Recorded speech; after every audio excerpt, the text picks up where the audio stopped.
Ici, moi? Et Victoire qui était à côté.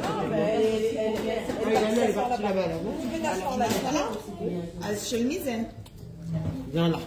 Non, non, Amina. Un jour, ça ira.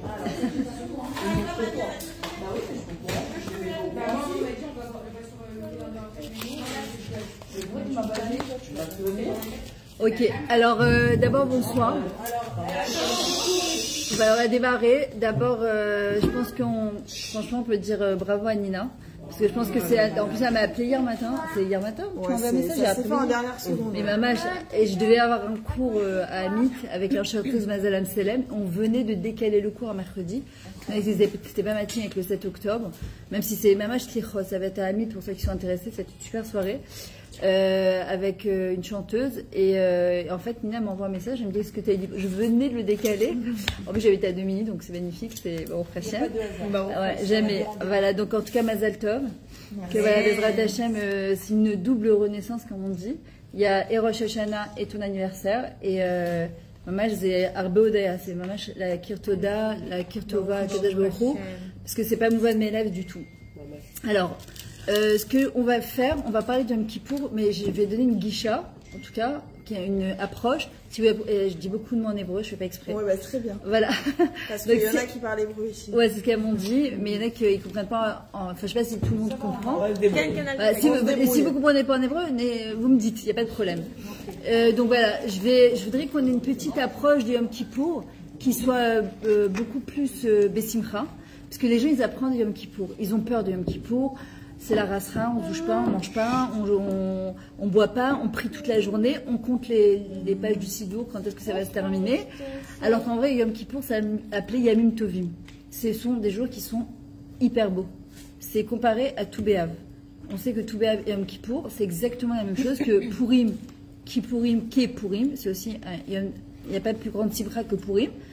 Sauf qu'à Purim, on mange, on boit, on se saoule, et qu'à Kippour, on est en blanc, on mange pas, on boit pas, on saoule pas.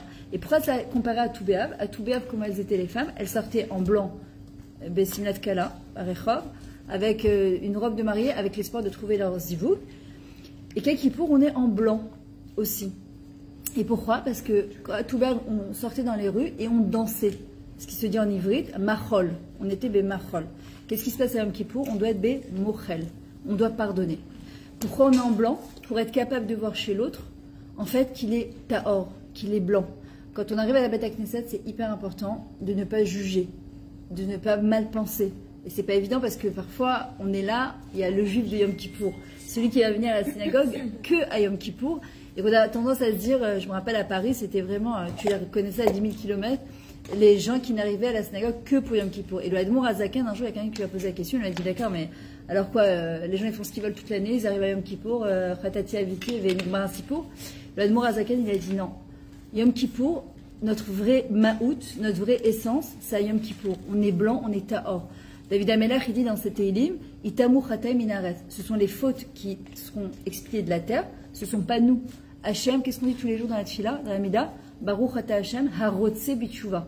Hachem, il attend une seule chose, Urotse Bitshuva. Il attend notre Tshuva. Il veut qu'on revienne vers lui. C'est quoi la tchouva? On pense tout de suite à... On change de look, c'est l'extériorité, etc. Pas du tout. La tchouva, c'est une réponse à nos questions. Pourquoi je suis là? Pourquoi l'année dernière, on a passé le 7 octobre? Que ce cours, il soit fait d'abord les Louis Nishmat, tous ceux qui sont partis. Pour la libération de tous nos khatoufim, c'est l'Oyouman que ça fait 1 an. Je disais à mon mari ce matin, c'est pas possible que ça fait 1 an. Cette histoire, tu as l'impression que c'est passé pour ceux qui sont là-bas et pour les parents, c'est sûr, c'est l'éternité. Mais en même temps, ça zouille, quoi. Tu te dis, ça fait 1 an qui est passé. Alors que Bezrat Hashem secours, il soit mamage pour la libération des otages, dans des bonnes conditions, que Ukraïnalim il rentre à la maison, Briim, Shlemim, que le Mashiach il arrive, aussi le Mishmat Simcha, Gita, Bat, Mazal Tov, Bezrat Hashem, que voilà, on passe des très très bonnes fêtes sur Chavayam et Takenet de l'année dernière, et qu'on vise une vraie Simchat Torah, que Kadosh Baruch Hu il se dévoile. Et en vrai, quand on arrive à Yom Kippour, Bezrat Hashem, d'abord il faut comprendre que Kadosh Baruch Hu il nous donne l'opportunité de revivre. Voilà, on arrive à Rosh Hashanah, on allume les bougies de Rosh Hashanah, on a l'impression que c'est pas normal, mais voilà quoi, c'était les fêtes, on pensait au repas, 6 repas, mon Dieu, il faut débarrasser, il faut redresser la table. Alors qu'en vrai, non, c'est-à-dire qu'on a redémarré une nouvelle année mercredi dernier, ce qui s'est passé l'année dernière, ce qui s'est passé l'année dernière. Là, on a redémarré, Mamash, Noladnu Michadash, on est des nouvelles personnes. Et on voit par exemple, il y a plusieurs parachutes qu'on a lus. Une des plus belles parachutes et les plus méraguéchettes, c'est le moment où Moshe Rabbeinu, il se sépare du Ham Israël. C'est la fin. Pour lui, c'est la fin. Donc, il donne des Horaot au Ham Israël. Et dans la parachute Nitzavim Vayeler, en fait, il y a marqué Vatem Nitzavim Ayom Kulchem Lifnei Hashem Lokechem. Vous êtes tous, donc, vous vous trouvez tous devant un Kadosh Baruch Hu, Kulchem Lifnei Hashem Lokechem. En fait, Atem, vous, c'est les mêmes lettres que Emet. En fait, c'est quoi l'histoire de Yom Kippour? La tchouva, en fait, c'est un retour vers notre émet à nous. C'est-à-dire que on se ment parfois toute l'année, on fait semblant d'eux, on vit beaucoup dans le, qu'en dira-t-on, dans l'extériorité. Yom Kippour, on est tous pareils. Kulchem, banim Hashem lokechem, kulchem tzavim devant un Kadosh Baruch Hu, on est tous pareils. Il n'y a pas un plus sadique que l'autre, il n'y a pas un mieux que l'autre. On est tous semblants, on est tous là devant un Kadosh Baruch Hu, en train de demander pardon. Et celui qui demande pardon par ego, on va dire, d'accord, il y a un problème. Et c'est pour ça qu'en même temps, on doit et être mouchel, et demander pardon, et en même temps, on doit être bémachol, on doit être bessimcha. Pourquoi? Parce qu'on est sûr qu'Hachem, il va nous pardonner. Alors tu dis, ok, à condition que, quand je fais ma tchouva, je demande pardon et que je ne recommence pas. Maintenant, bémet, entre nous, on sait très bien qu'il y a des choses qu'on va recommencer. Il y a des choses qu'on va prendre un peu sur nous, mais il y a des choses qu'on va recommencer. On sait très bien qu'on n'est pas encore arrivé au niveau de Moshe Rabbeinu, que il y a pas, on va jamais refauter. Un d'avoir casé. Alors on fait quoi? J'aime ce qu'il attend, c'est un petit pas en avant. Un petit pas en avant. Un petit quelque chose et qu'on va tenir à long terme. Le plus dur, c'est l'atmada. C'est on prend quelque chose. Le problème, c'est qu'après Soukot, on oublie ce quelque chose et puis l'année d'après, on se dit ah non, c'est ce que j'avais pris. Oh, je n'ai pas tenu du tout. Hachem, ce qu'il veut, c'est la atmada. Et l'atmada dans la vie, dans la parnassa, dans le shalom ba'it, dans le régime, dans le sport, dans l'éducation, c'est quoi? La atmada. C'est la chose la plus dure, la persévérance. C'est quoi la Torah nous enjoint à quoi? Mitzvah gedola liat besimcha tamid. Est-ce qu'une personne elle peut être tamid besimcha? Un d'avoir casé. Le mot tamid vient du mot atmada. C'est que 90% du temps on essaie d'être joyeuse et 10% du temps avec nos hormones qui montent et qui descendent et nos trucs en tant que femme, eh ben c'est un peu plus compliqué. Parfois une mauvaise nouvelle, parfois la tension du pays, Nazaka. On est des bnadam, on va se faire des bnadam. Mais Hachem il nous dit ok Aval, tatmidou baiser. Persévérer dans ça. C'est le plus important, c'est le plus dur, mais c'est ça qui nous fait grimper. Aujourd'hui, je parle avec une Kala. Bon, elle a eu un gros balagan dans son dossier de la Rabbanout, gros balagan, et ça l'a complètement cassé. Ma mâche, elle l'a complètement cassé. Hier, je lui ai dit, regarde, on est Beyemer Achamim, c'est les jours de miséricorde. Akadosh Baruch Hu, il est là, Amer Basadeh, Hachem, on peut le toucher du doigt. On peut toujours toucher du doigt, surtout en Eretz Israël. Mais là, maintenant, à Seret Yom Teshuvah, depuis Rosh Hashanah, depuis mois d'Elul jusqu'à Yom Kippour, on touche Hachem du doigt Behemet, c'est-à-dire que celui qui le cherche, Hachem Ekraou Behemet, Retzon Ira Viase. Hachem il fera sa volonté. Si on cherche Hachem Behemet, on a des vrais shéelot, alors on aura des vrais tchouad. Et je lui ai dit, regarde, faut que tu reprennes le contrôle de ta vie. Arrête de faire la miskina. T'es pas victime de quoi que ce soit, d'accord? Quand on a demandé à Hachem d'être inscrit dans le livre de la vie, on reprend le contrôle de notre vie. On arrête de dire, ouais, c'est la faute de mon père, c'est la faute de ma mère, c'est la faute de mon grand-père, c'est la faute de mon mari, c'est la faute de ma belle-mère. Non, je rigole. D'accord? C'est toujours la faute de... Non, mais je sais. On sait que t'es très gentil, c'est vrai. D'accord? C'est toujours la faute de quelqu'un, mais nous, on est des caniméros, des Cosettes, tu sais, on est miskina. Et en vrai, je lui dis, non, t'es pas une miskina. Au contraire, Hachem, il t'attend ici. Il veut au contraire que tu reprennes le contrôle de ta vie, que tu sois Bessimcha. Et la simcha, elle amène des yeshuot. Il faut comprendre que la simcha, c'est la chose la plus dure. Elle amène des yeshuot. Et aujourd'hui, je l'ai eu en cours. Et je lui ai dit alors, elle m'a dit, mais un truc incroyable qui s'est passé. Alors ça fait une semaine, 10 jours qu'elle est complètement ma mâche cassée. Elle m'a dit, j'ai pris sur moi de me lever ce matin et de me dire, je vais sourire. Je vais sourire, même si, a priori, il y a lieu de ne pas sourire. Et bien, quand tu fais un effort pour Hachem, que tu souris, alors qu'il n'y a pas lieu de sourire, Hachem Silcha, Aliyadim Hachem, c'est notre ombre. Tu souris, la vie, elle te sourit. Tu fais la tête, on te renvoie des gens qui te font la tête. Et c'est quoi reprendre le contrôle de sa vie? C'est se dire, ok, personne n'est responsable, En Hachem, et Yajrak Hachem. Il n'y a pas de responsable. Il y a quoi Kadosh Baruch Hu qui est là et qui tire les ficelles. Elle a une Yeshua aujourd'hui, un début d'Yeshua. Elle n'a pas eu la Yeshua, mais elle a eu un début d'Yeshua. Et ça s'appelle toucher Hachem du doigt, et il n'y a pas plus... mais ça paie, il n'y a pas plus satisfaisant, il n'y a pas plus. C'est un truc de waouh, quoi, de toucher à Kadosh Baruch Hu du doigt, dans le sens où tu lui parles et il te répond. Maman, je vais comme. Cette période, elle est propice pour parler avec Hachem, encore plus que la normale, et en vrai, de faire tes choix. C'est quoi la tchouva? Nous, les gens, ils pensent que souvent, c'est dans l'extériorité. C'est très technique. C'est Kashrut, Shabbat, Tarat HaMishpacha, Tziyut, etc. Très bien, c'est vrai. Non, c'est pas que ça. La tchouva, c'est une réponse à la she'ela. Une she'ela, c'est une question. Sha'al et Hachem. Pose la question à Hachem. Pourquoi je suis là? Pourquoi je vis encore un an? Pourquoi j'ai le sroud d'arriver jusqu'à Yom Kippour? Lama. C'est quoi le but? C'est quoi la matara? Stam, pour passer encore un Kippour.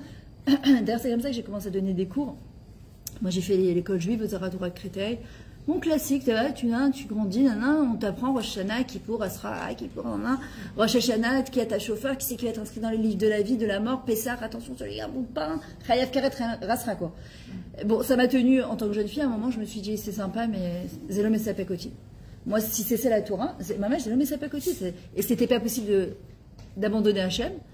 Et donc, il me fallait des réponses. Et c'est comme ça que j'ai commencé à donner des cours. J'ai cherché, et on fait tous les jours Teshuvah. En fait, c'est quoi ma mission de vie? Pourquoi je suis là? Pourquoi je suis là? Qu'est-ce que Hachem il attend de moi? Et quand Bémet, une personne, elle pose des vraies questions et qu'elle veut vraiment savoir, parce que des fois, tu poses des questions, tu veux savoir sans savoir, parce que savoir, ça engage.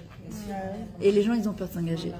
Mais on ne peut pas avancer si on ne s'engage pas. On est obligé de s'engager. C'est comme la LIA. Non, je vais la faire, je ne vais pas la faire. Oui, mais à un moment, on se jette à l'eau. Sinon, on ne serait pas là. À un moment, c'est un coup de folie. La tchouva, c'est un petit peu aussi pareil. Alors moi, je ne suis pas pour les tchouvas extrêmes, qui te sonient on passe du tout à rien, ça ne sert à rien. Ça ne tient pas. Hachem, il a créé le monde en 6 jours. On ne va pas le changer en un jour. Le principal, c'est d'avancer encore un petit peu de 1 mm, et encore 1 mm, et encore 1 mm, et encore un petit peu, et encore un petit peu, jusqu'à que Baruch Hashem, à un moment, on va tourner la tête, on va dire waouh, regarde tout ce que j'ai fait, regarde tout ce que j'ai avancé. Et Yetzara, qu'est-ce qu'il nous dit? Non, c'est ça, c'est avancé, regarde. Tu avais pris sur toi, pourquoi je faisais distribuer des livrets de Shmirat HaLashon?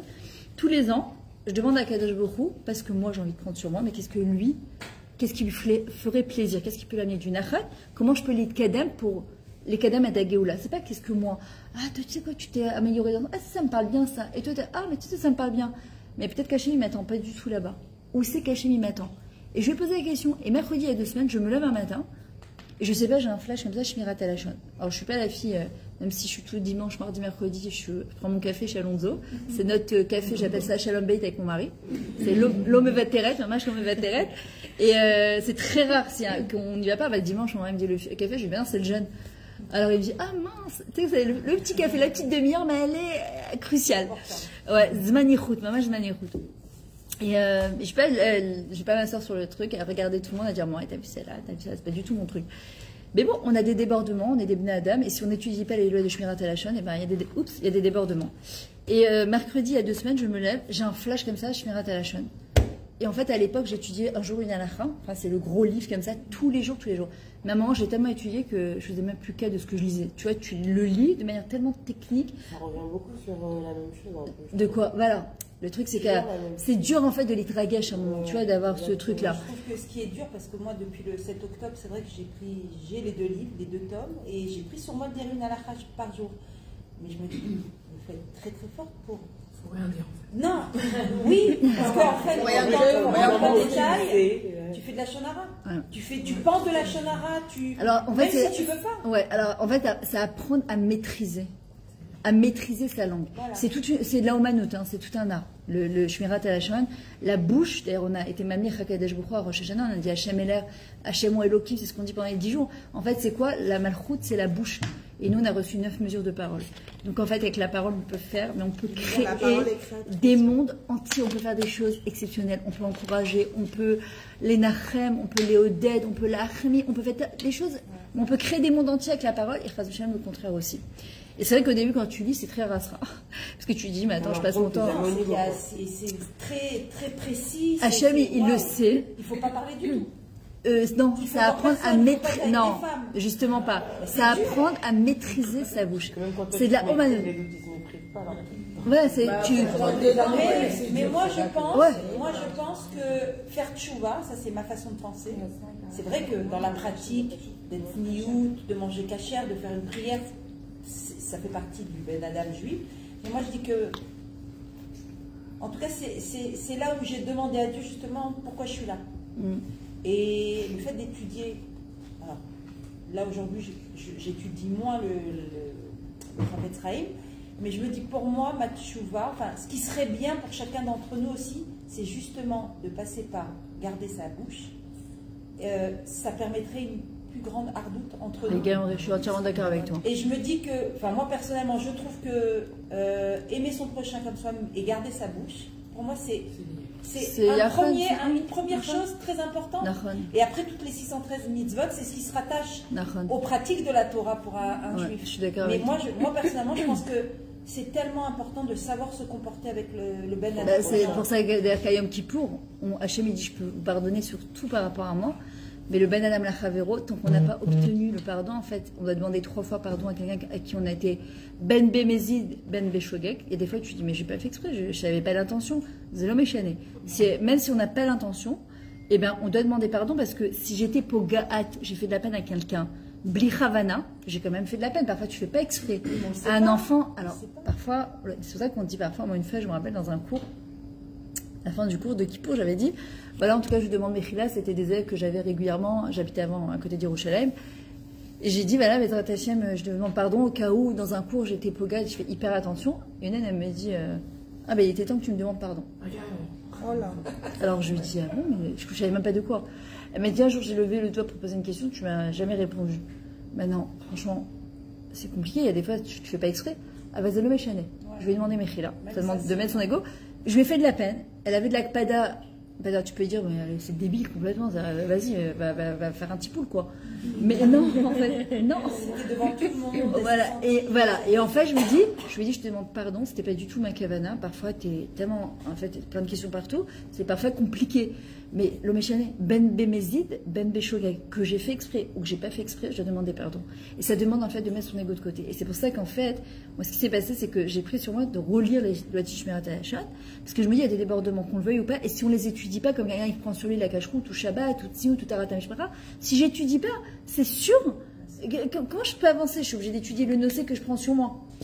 Le mercredi matin, ça c'était mercredi matin il y a 2 semaines, mercredi soir, je reçois un message d'une fille de Khadera, Simcha Margouin, qui me dit, tu te rappelles, tu as donné cours chez moi à Khadera il y a un an et demi? Je dis ouais. Elle m'a dit, est-ce que tu peux distribuer des livrets? Je lui dis, ça dépend ce que c'est. Et elle m'envoie en film un petit cirton de ça. Et le matin, j'avais repris sur moi Shmirat HaLashon. Je lui ai dit, envoie-moi tout ce que tu as, m'a envoyé 150 livrets, là où je vais, je les donne. Parce qu'en vrai, j'ai demandé à Kadash Borou, et Hachem, il m'a répondu, Bamakom. C'est-à-dire, si vraiment, Béhémet, j'ai envie de me rapprocher de lui, Béhémet. L'ostam, parce qu'il faut prendre quelque chose sur soi, parce que c'est le 7 octobre. Non, c'est parce que Béhémet, on veut que la Géoula, elle arrive. Parce que Béhémet, on veut que Hachem, il se dévoile dans ce monde, et Béhémet, que la souffrance, elle arrête. Alors, il faut que je demande à Hachem, Béhémet, qu'est-ce qu'il attend de moi? Celui qui demande Béhémet, ça s'appelle la Tchouva. La Tchouva, c'est une réponse à nos vraies questions. Celui qui pose la question à Hachem, il aura sa réponse. Moi, une fois, jusqu'à Yom Kippour de la Neila, je n'avais aucune idée de ce que j'avais. Il n'y a rien qui me passait par rien, je ne savais pas quoi faire. Et au moment de la Neila, j'ai dit, Hachem, c'est pas possible. J'ai passé à Salat mes cheveux, à Raja, rien, il n'y a rien qui. C'est pas que je suis pas faite du tout, hein. Mais je sais pas, je chantais pas le truc, tu vois, le truc que je me dis, ah, ça c'est le truc. Et bien, pendant la Neila, j'ai eu un flash, c'était tellement baroux, c'était c'était mouva de Mela, c'est une évidence. Voilà, maintenant. On doit comprendre aussi que le Yetzara, qu'est-ce qu'il nous fait? À partir du moment où on commence à avancer, par exemple quelqu'un qui est très impulsif ou très colérique, et il se dit, à partir de maintenant, je vais travailler ça, je travaille sur ça, etc. Et pendant 1 semaine, 2 semaines, rien. Moi, je suis une gabérette, et là, t'as mis ta péquette. Puis non, je veux parler calmement avec mes enfants, avec mon mari, tu parles pas, etc. Puis au bout de 2 semaines, pétage de plomb, sous code, képi, tata. Ça part dans tous les sens. Qu'est-ce qu'il te fait, les Yetzara? T'es naze. Ah, c'est ça, c'est génial qui peut, t'as pris des trucs sur toi, regarde. De toute façon, tu vas pas y arriver. T'as tenu 2 semaines. Alors, ça, c'est un très beau stratagème du Yetzara pour nous faire tomber. Akadosh Baruch Hu, il est tellement Rahman, il est tellement bon, il est tellement chesed, qu'en fait, les 2 semaines où je ne me suis pas énervée, où j'ai pas été impulsive, où j'ai fait attention à ma bouche, et ben ces 2 semaines, c'est quand même des gens parfois ils me disent ouais, j'ai tenu la perruque, j'ai tenu le foulard, j'ai tenu la tsiout. Puis à un moment, j'ai craqué. Une fois, je me rappelle, j'avais donné cours à Ranana, je me rappelle toujours. J'avais jamais donné cours sur la tsiout parce que c'est un sujet qui est hyper sensible chez les femmes. Il faut savoir en parler de manière très Et je me rappelle que cette fois-là, je ne sais pas pourquoi, j'ai dit ben, je vais donner cours sur la tsiout. Maintenant, j'arrive, il y a une tonne de monde, et là-bas, la tablette, elle me dit écoute, j'ai amené une copine de Paris. Elle dit, je vais bien venir sauf si elle parle de la tsiout. Mais non, mais imaginez, la rassera. Je dois faire cours sur la. Je me dis, mon Dieu, mais. Et après, j'ai dit, Hachem, tu sais quoi, c'est entre tes mains. Vas-y. Elle vient me voir à la fin du cours. La fille, elle me dit, écoute, je ne voulais pas assister au cours quand je suis, c'était sur la tsiout. Je me suis dit, je vais rester. De toutes les filles, c'est la seule qui a décidé de plus se mettre en pantalon de Shabbat et de venir de se mettre qu'en jeu. Je la revois 2 ans après, au même cours de cette fille-là. Je lui dis alors, mais la vérité, je suis un peu gênée parce que j'ai tenu pendant 1 an et puis je sais pas, je me suis relâchée. Je lui dis et elle me dit, j'ai l'impression que tout ce que j'ai fait, je lui dis pas du tout. Je lui dis parce que l'année où tu as porté tes jupes et pas tes pantalons, c'est un pérec de ta vie que Hachem il te compte comme 1 an où tu as été tsiout. Je lui dis maintenant, c'est toujours le temps de reprendre. Et le temps que tu reprends, le temps que tu te dis, tu sais quoi, je vais pas me mettre en colère, et bien les 2 semaines où tu t'es pas mis en colère, ben Hachem il te compte pendant 2 semaines pour l'éternité que tu t'es pas mis en colère. Tu vois, mais ça sert à quoi parce qu'après je me remets en colère. Et ben non, ça marche pas comme ça. Hachem, c'est l'infini. Vous comprenez, il n'y a pas de. C'est ça. Il n'y a pas. On a redémarré une nouvelle année. C'est quelque chose de nouveau. Il n'y a pas de. C'est ça, pas du tout. J'ai tenu 2 semaines, Mais par contre, si je me mets en colère, j'attends pas Yom Kippour d'après. Bamakom, je dis à Kadash Baruch Hu, pardon, j'ai craqué. Si je vais craquer avec mes enfants, moi, ça m'arrivait plein de fois quand ils étaient petits. On en parlait hier à Rosh Hashanah, j'avais tous mes enfants. Et il me disait, ouais, quand on était petit, tu criais beaucoup. Je lui dis, ouais, c'est vrai, je criais beaucoup. Je lui dis, mais quand j'ai compris que ça ne servait plus à rien, ben, j'ai arrêté de crier. Et il y a eu des fois où je suis retombée. Mais c'est pas grave. Et ben, de demander pardon à ses enfants en disant, je suis désolée, il y a eu des fois où il y a eu des débordements. Et c'était pas juste, d'ailleurs, à Kippour, on doit demander à nos enfants, au-delà de la bar mitzvah et de la bat mitzvah, on doit demander pardon. Parce qu'il y a des fois, qu'on le veuille ou pas, on est injuste. Au-dessus de la bar mitzvah. Parfois même un enfant. Parfois même petit, si on sent qu'on a été injuste. Oui, c'est pareil pour leur apprendre à demander pardon. Parce qu'il y a des enfants, ils te disent, mais attends, parfois, les parents, on est injuste. Parfois, on juge une situation, par exemple, tu sais, le grand, il s'en prend toujours plein la tête, alors que le petit, il l'embête par derrière. Il vient comme un truc, regarde le truc qu'il m'a fait. Et toi, tu t'en prends au grand, alors qu'en fait, c'est le petit qui a fait par derrière. Le gars s'est dit, mais attends, c'est pas juste maintenant. Si je me rends compte, ça m'arrivait d'ailleurs à Rosh Hashanah, j'ai mon grand, j'ai envoyé quelqu'un l'appeler pour se mettre à table, puis il était déjà quand même tard, et à un moment, je dis, mais c'est pas possible, il fatigue, je comprends pas. Maintenant, il y avait tout le monde, on était 20 le prochain. Et en fait, je me rends compte qu'il est en face de moi sur le canapé. Et on arrête pas de me dire, ouais, il se réveille. Et là, je me retrouve en face de lui. Et ma fille, elle m'a dit, et je lui dis, je suis désolée, excuse-moi, Mechila, je crois que t'étais encore dans. Non, c'est dur parce que mais en même temps, je lui ai fait honte devant tout le monde, quoi. Et ça reste que c'est mon fils, et c'est parce que c'est mon fils parce que lui me doit du respect, je lui dois pas du respect, bah, je lui demande pardon devant tout le monde, en disant, excuse-moi chérie, je suis désolée, je t'ai pas vu, Mechila. Et c'est où? C'est-à-dire qu'on avance, on est des Bnei Adam. Hachem, il nous a pas fait parfait, d'accord? Il nous a pas fait parfait. On tend vers la perfection. D'ailleurs, le Rav Pinkus, il dit, on doit se définir à cette période. Tzadik, Benoni ou Racha. Au prochain, on n'est pas Racha. Grâce à Dieu, est loin de là. Surtout quand on habite en Eretz Israël, chaque pas qu'on fait, c'est une mitzvah. Là, on est dans un cours de Torah, on dit Beshem Kol Israël, on inclut tout l'homme Israël dans cette mitzvah-là. On n'est pas Racha. Mais on a honte de dire qu'on est Tzadik, on n'est pas Tzadik. On est Benoni alors? On est quoi, moyen? Le problème, c'est que le moyen, il a été entre 2 chaises. Et s'il ne se définit pas, il reste toujours moyen. Le problème, c'est que le moyen, il est jugé. À Kippour, à Rosh Hashanah, on le met où? Dans le livre de la vie ou dans le livre de la mort? Tu dis, ouais, mais je suis pas tzaddik, je suis pas tzaddiké encore. Le Rav Pinkus, il dit, le tzaddik, c'est celui qui tend à la tzidkout, c'est celui qui tend à faire le bien, celui qui tend à se rapprocher d'Hachem. Et je dois, l'agdir et atzmi, me définir comme tzaddika. C'est-à-dire de dire à Hachem, je veux te faire plaisir. Parce qu'en vrai, au fond, notre neshama, on a envie de faire le top, on a envie d'être bien, on a envie d'amener du nachat à Hachem, on a envie d'être au top. Au fond de la neshama d'un juif, elle a envie d'être au top, on a envie. Mais le Yetzara, il s'en prend à nous. Et là, tu dis, j'y arrive pas, c'est plus fort que moi. Mais on doit se définir comme tzaddik. Parce que quand on se définit comme tzaddik, alors Hachem, il nous tire. Il nous tire à la tzidkout. Et ça, c'est super important. De dire aussi aux enfants, t'es un tzaddik, t'es une tzaddika. Et bien, ils se trompent. C'est pas grave, parce que dans ta maout, de notre maout, on est tzaddik, on n'est pas racha. On est chelek elokem emel, on peut pas être racha, on est une partie du divan, on est une partie de l'infini. Notre maout en tant que neshama, qu'est-ce qu'on dit tous les matins quand on se lève? Elokai, neshama shenatata bi terora. Tous les matins. La neshama que tu me donnes, Hachem, elle est théora, elle est pure. Tous les matins, quand je me lève, je suis pure, il n'y a pas de. D'accord? Et le matin, qu'est-ce qu'on dit? Pourquoi j'ai mis en roi neshama? Parce qu'il a confiance en moi. Il a une confiance absolue et infinie en moi. Sinon, je ne serais pas là encore. Si je suis là encore, c'est que j'ai quelque chose à amener dans son monde. D'ailleurs, j'ai écouté une petite vidéo hier d'une dame, c'est pas une juive, elle doit avoir plus près de 100 ans comme ça, et elle disait, les gens, ils pensent qu'on est là pour changer le monde. On ne peut pas changer le monde. Elle dit, la vie, elle est belle, on est là pour changer notre monde. Et en vrai, les Chachamim le disent, elle dit, en vrai, on est tous venus pour se dire, qu'est-ce que je dois changer dans mon monde? Qu'est-ce que je peux faire de bien moi à mon niveau. Voilà, c'est comme si on était il y a un chef d'orchestre, Guy Sabrina c'est chef d'orchestre, et on est tout autour comme ça. Toi tu as un piano, toi tu as une guitare, toi tu as une guitare électrique, toi tu es la chanteuse, et toi tu as le petit, tu sais, le triangle là, bizarre là, je te demande à quoi il sert, celui qui est derrière là, avec son petit triangle. Je dis pendant 2 heures il est comme ça avec son petit triangle. Et chacun il a son instrument. Et parfois tu dis bon le petit triangle il sert à rien en vrai, hein, et pourtant non, il est indispensable parce que c'est ça qui harmonise tout l'orchestre. Sans ce petit triangle, eh ben, il manquerait quelque chose. Hachem, il dit pareil. Chacun, on est venu apporter quelque chose dans ce monde. Et c'est la question qu'on doit poser à Hachem. Pourquoi je suis là? Qu'est-ce que je suis venu apporter? J'ai la chance de passer encore un petit pot. Lama. Pourquoi?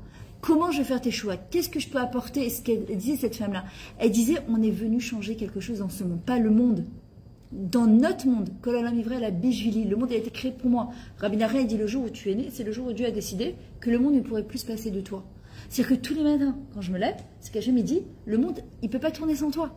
Et quand je vois le monde avec ces yeux-là, c'est une autre dimension en fait. Je ne fais pas les choses techniquement, je les fais avec Hitlavut. Je comprends que, waouh, c'est un cadeau d'Akadosh Baruch Hu, que d'être encore là, d'être encore vivant, d'être Yehudi, d'être en Eretz Israël, d'appartenir à ce âme qui est incroyable, qui rend fou d'ailleurs toutes les nations.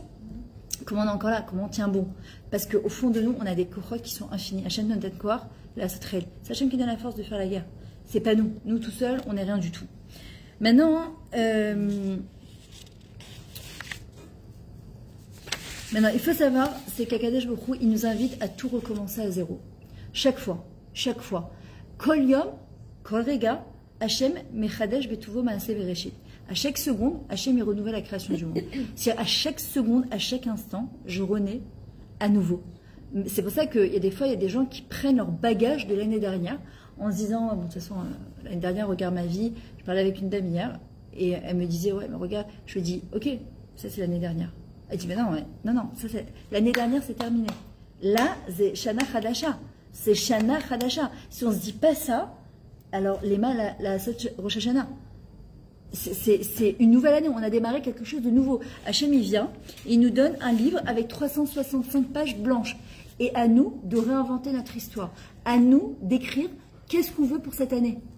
Hachem, il dit, on a le Koach HaBechira. Il y a Shbrachot, il y a Shklalot, il y a des bénédictions et des malédictions. Et c'est à nous de choisir la vie.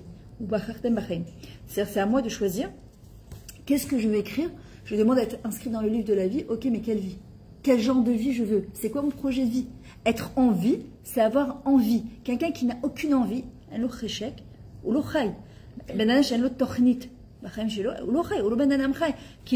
il faut que je me lève et je me dise, c'est quoi mon projet de vie? Un projet de vie, ça c'est vivre. Quelqu'un qui se lève, d'ailleurs tu vois, les gens qui rentrent à la retraite en général, ils rentrent un peu en dépression parce qu'ils se disent, j'ai plus rien à faire. Je me lève le matin, il y a tellement de choses à faire. Le Rav, je crois que c'était le Rav Edelstein, il est niftar très très tard. Il disait chaque fois, Hachem, c'est pas le moment de me reprendre. J'ai encore plein de choses à faire. Il avait plus de 90 ans, 97 ans. Et parfois, tu dis ça, nous jeunes, on dit parfois, je suis au bout de ma vie, c'est horrible cette expression. Et il dit, parfois, t'en peux plus, t'es là, tu dis, et en vrai, le Rav il dit, mais non, Hachem, ne me reprends pas maintenant, j'ai encore tellement de choses à faire. Et Bémet, quand tu réfléchis, on a tellement encore de choses à faire dans ce monde, encore tellement de choses à apporter. La Géoula n'est pas là, c'est qu'on a encore des choses à apporter. On a encore des choses à faire. Et c'est en vrai ce qu'on doit se poser comme question, qu'est-ce que je peux apporter dans ce monde-là? Maintenant, il faut savoir que quand on fait Et Sha'arei Ratzon, en fait, toutes les portes, elles sont ouvertes. Toutes les portes, elles sont ouvertes. Là, à Melach Bassadeh, le roi, il est dans les champs. C'est-à-dire que Hachem, il est toute l'année, il est présent. Mais là, il n'est pas présent, il est super présent. Il faut les Natsel, cette Isdanout. Il faut vraiment profiter de ce moment-là pour se rapprocher d'Akadosh Baruch Hu, Be'ahava, par un mot. Le plus haut niveau d'abord de ira, de crainte. Les gens ils pensent que c'est j'ai peur, Yom Kippour. Non, ça c'est premier niveau. Deuxième niveau, c'est un peu Ava, c'est un peace and love, Hachem il est bon, Hachem il est gentil. C'est sympa, mais ça ne me fait pas avancer. Il faut le dire, moi j'ai passé les 3 pas. Le plus haut niveau, c'est Ava Meira. J'aime tellement Hachem, j'ai tellement envie de lui faire plaisir, que je ne vais pas faire cette chose-là parce que j'ai peur, mais parce que j'ai tellement envie de lui faire plaisir, que Zélo Shayar. D'ailleurs, Rosh Hashanah, Rosh, c'est un du mot Osher. C'est quoi le vrai bonheur?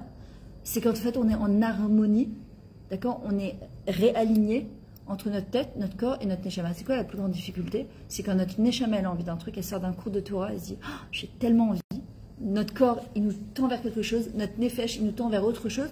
En fait, on est mufouza, on est complètement dispersé et éparpillé. Et en vrai, Hachem nous demande de nous recentrer, de nous réaligner, de revenir vers nous.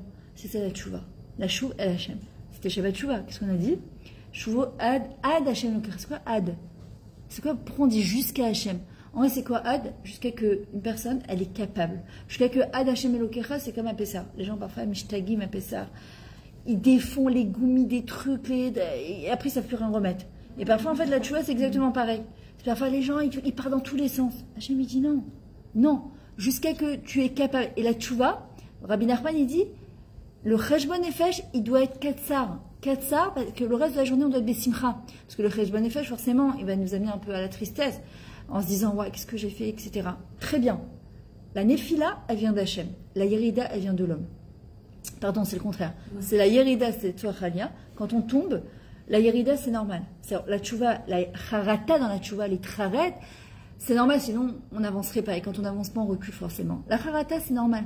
Elle fait partie du Ben Adam. La yerida, c'est Hachem qui l'envoie. La nefila, c'est Yetzarara. La nefila, c'est Atlo Shabbat Kloum, Atlo Tatsechi. Tu as essayé de toute façon tous les ans, tu n'y arrives pas. Ça s'appelle la nefila. Dans la Torah, le kishalon, l'échec, il doit se transformer en Hatzlacha. Comment? Si je me sers de mes avérotes, par exemple, quelqu'un qui ne faisait pas Shabbat et qui décide de faire Shabbat et qui découvre la beauté du Shabbat et qui va voir sa copine et dit, c'est quoi? Moi, je ne faisais pas Shabbat. Ça me paraissait être une prison. Je voyais les gens, ils ne peuvent rien faire, ils prient, ils mangent, ils dorment. Maintenant que je fais Shabbat, je comprends, mais merci Hachem qu'il y a Shabbat. C'est pour ça qu'elle a dit tout à l'heure, je sais pas que c'est dit, ce nid tout là, 4 jours. Oui, c'est comme ça que je pense. Voilà, que heureusement. Moi, je fais pas Shabbat, et d'ailleurs, juste une anecdote, ça fait 26 ans que je suis là. Et en fait, au début, c'est vrai qu'on n'était pas sur Shomer Shabbat avec Sari. Et il fréquentait la synagogue du Rav Riachis, notre Rav. Et c'était donc le premier jour de Rosh Hashanah, ou le deuxième jour, je ne sais plus, quand on jette les péchés, c'est le premier, Tachir. Donc il avait été certainement prié le matin, on avait été à la synagogue et tout ça, mais on n'était pas religieux. Donc pour nous, on avait été à la plage. Et en fait, on est remonté avec mon mari, juste quand à l'arrière-ri, il était en train de jeter les péchés à la communauté. On a eu une honte. J'ai dit, viens, on change de chemin là. Et depuis ce jour-là, j'ai dit, c'est fini. Et on fait la plage à Rosh Hashanah, et ben Rosh Hashanah a pris la bar mitzvah de on a fait Shabbat. Mais pourquoi je disais ça en fin de compte, c'était par rapport aux... Alors maintenant, imagine, toi, tu ne faisais pas Shabbat. Maintenant, c'est impossible, c'est tellement... Non, imagine, toi, tu n'as pas fait Shabbat. Moi, je suis Shomer Shabbat depuis petite, c'est comme ça, j'ai grandi dans une famille d'Atia. Non, toi, tu n'as pas fait Shabbat. Ok, moi, je peux pas, c'est plus dur pour moi d'expliquer à quelqu'un qui ne fait pas Shabbat le bonheur que c'est de faire Shabbat. Non, toi, tu n'as pas fait Shabbat. Non, tu prends une amie, parce que tu as fait tes chouvas, aujourd'hui tu fais Shabbat, etc. Mais qui te dit que toutes les années où tu n'as pas fait Shabbat, tu as été pardonné? Alors, on te dit que Hachem, il pardonne. Mais non, regarde comment c'est grand et c'est merveilleux. C'est que si tu te sers de ça, de cette anecdote, et que tu encourages une fille qui ne fait pas Shabbat en lui disant, écoute, moi j'étais dans ce macam-là, mais heureusement qu'il y a Shabbat aujourd'hui. Et que tu lui essaies. Et que grâce à toi, cette fille, elle va faire Shabbat. Non seulement Hachem, il te pardonne toutes les années où tu n'as pas été Shomer Shabbat, et il te transforme ces années-là comme si tu as toujours été Shomer Shabbat. Et ça, c'est Arevim Zelazé. On est tous dépendants les uns des autres. Quelqu'un qui ne se couvrait pas la tête, quelqu'un qui ne faisait pas cache-croûte, Tarata Mishpacha. Je me sers de mon Kishalon, je me sers de ma Avera. Mais ma Avera, elle est passée. Mais qu'est-ce que j'en fais maintenant? Le but. Excusez-moi, une fois qu'elle a fait Tchouva, elle n'est pas pardonnée? Si. Même sur le elle est pardonnée. Mais Hachem, il veut nous faire plus que pardonner. C'est qu'il veut te transformer toutes les années où tu n'as pas été Shverjat, ou cache-route. Il va te transformer comme si tu avais toute ta vie été Shomer Shabbat. Mais c'est Anak. En fait, tu te sers de ton Kishalon, de ta Avera, en fait, et en disant, tu sais quoi, je vais la transformer en mitzvah. Et ça, c'est énorme. Parce que, en fin de compte, tu te dis. Parce que les gens, qu'est-ce qu'ils font? Ils restent dans la Vera en disant, ouais, de toute façon, comment je vais savoir? Peut-être c'est à cause de ça que je suis en train de payer pour ma Averote, etc. Mais alors, on s'en sort jamais, en fait. On finit jamais, c'est pas possible. Les gens, ils disent, voilà, je suis tombée, etc. Mais tomber, c'est normal. Comment on se relève? Comment on transforme un Kishalon en Hatzlacha, en échec, en réussite? C'est quand je me sers de ça et je vais encourager quelqu'un d'autre, ou moi-même, en me disant, ça, je ne ferai plus jamais. Voilà, comme tu as eu, en fait, Hachem, ce qu'il t'a fait, c'est un grand chesed. Parce que là, tu as eu honte. Rabbi Yochanan, avant de mourir, il a dit à ses élèves, Alvaj, chez Abna Adam, et au Moré, Shamaim, comment Moré, Bessar Vadam. C'est-à-dire que le Ben Adam, il est honte de Hachem comme il a honte des Bnei Adam. Là, tu as pris conscience en rencontrant un Rav Achi, tu t'es dit, ah, c'est pas possible en fait. Mais ça reste un être de chagrin, voilà. Mais imagine en fait quand on...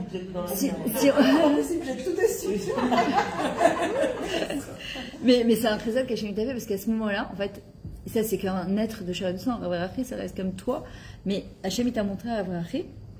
En fait, la force, c'est que tu as eu ce déclic à ce moment-là et que tu as su saisir, parce qu'il y a plein de gens qui ont des déclics, le problème, ça reste qu'un déclic.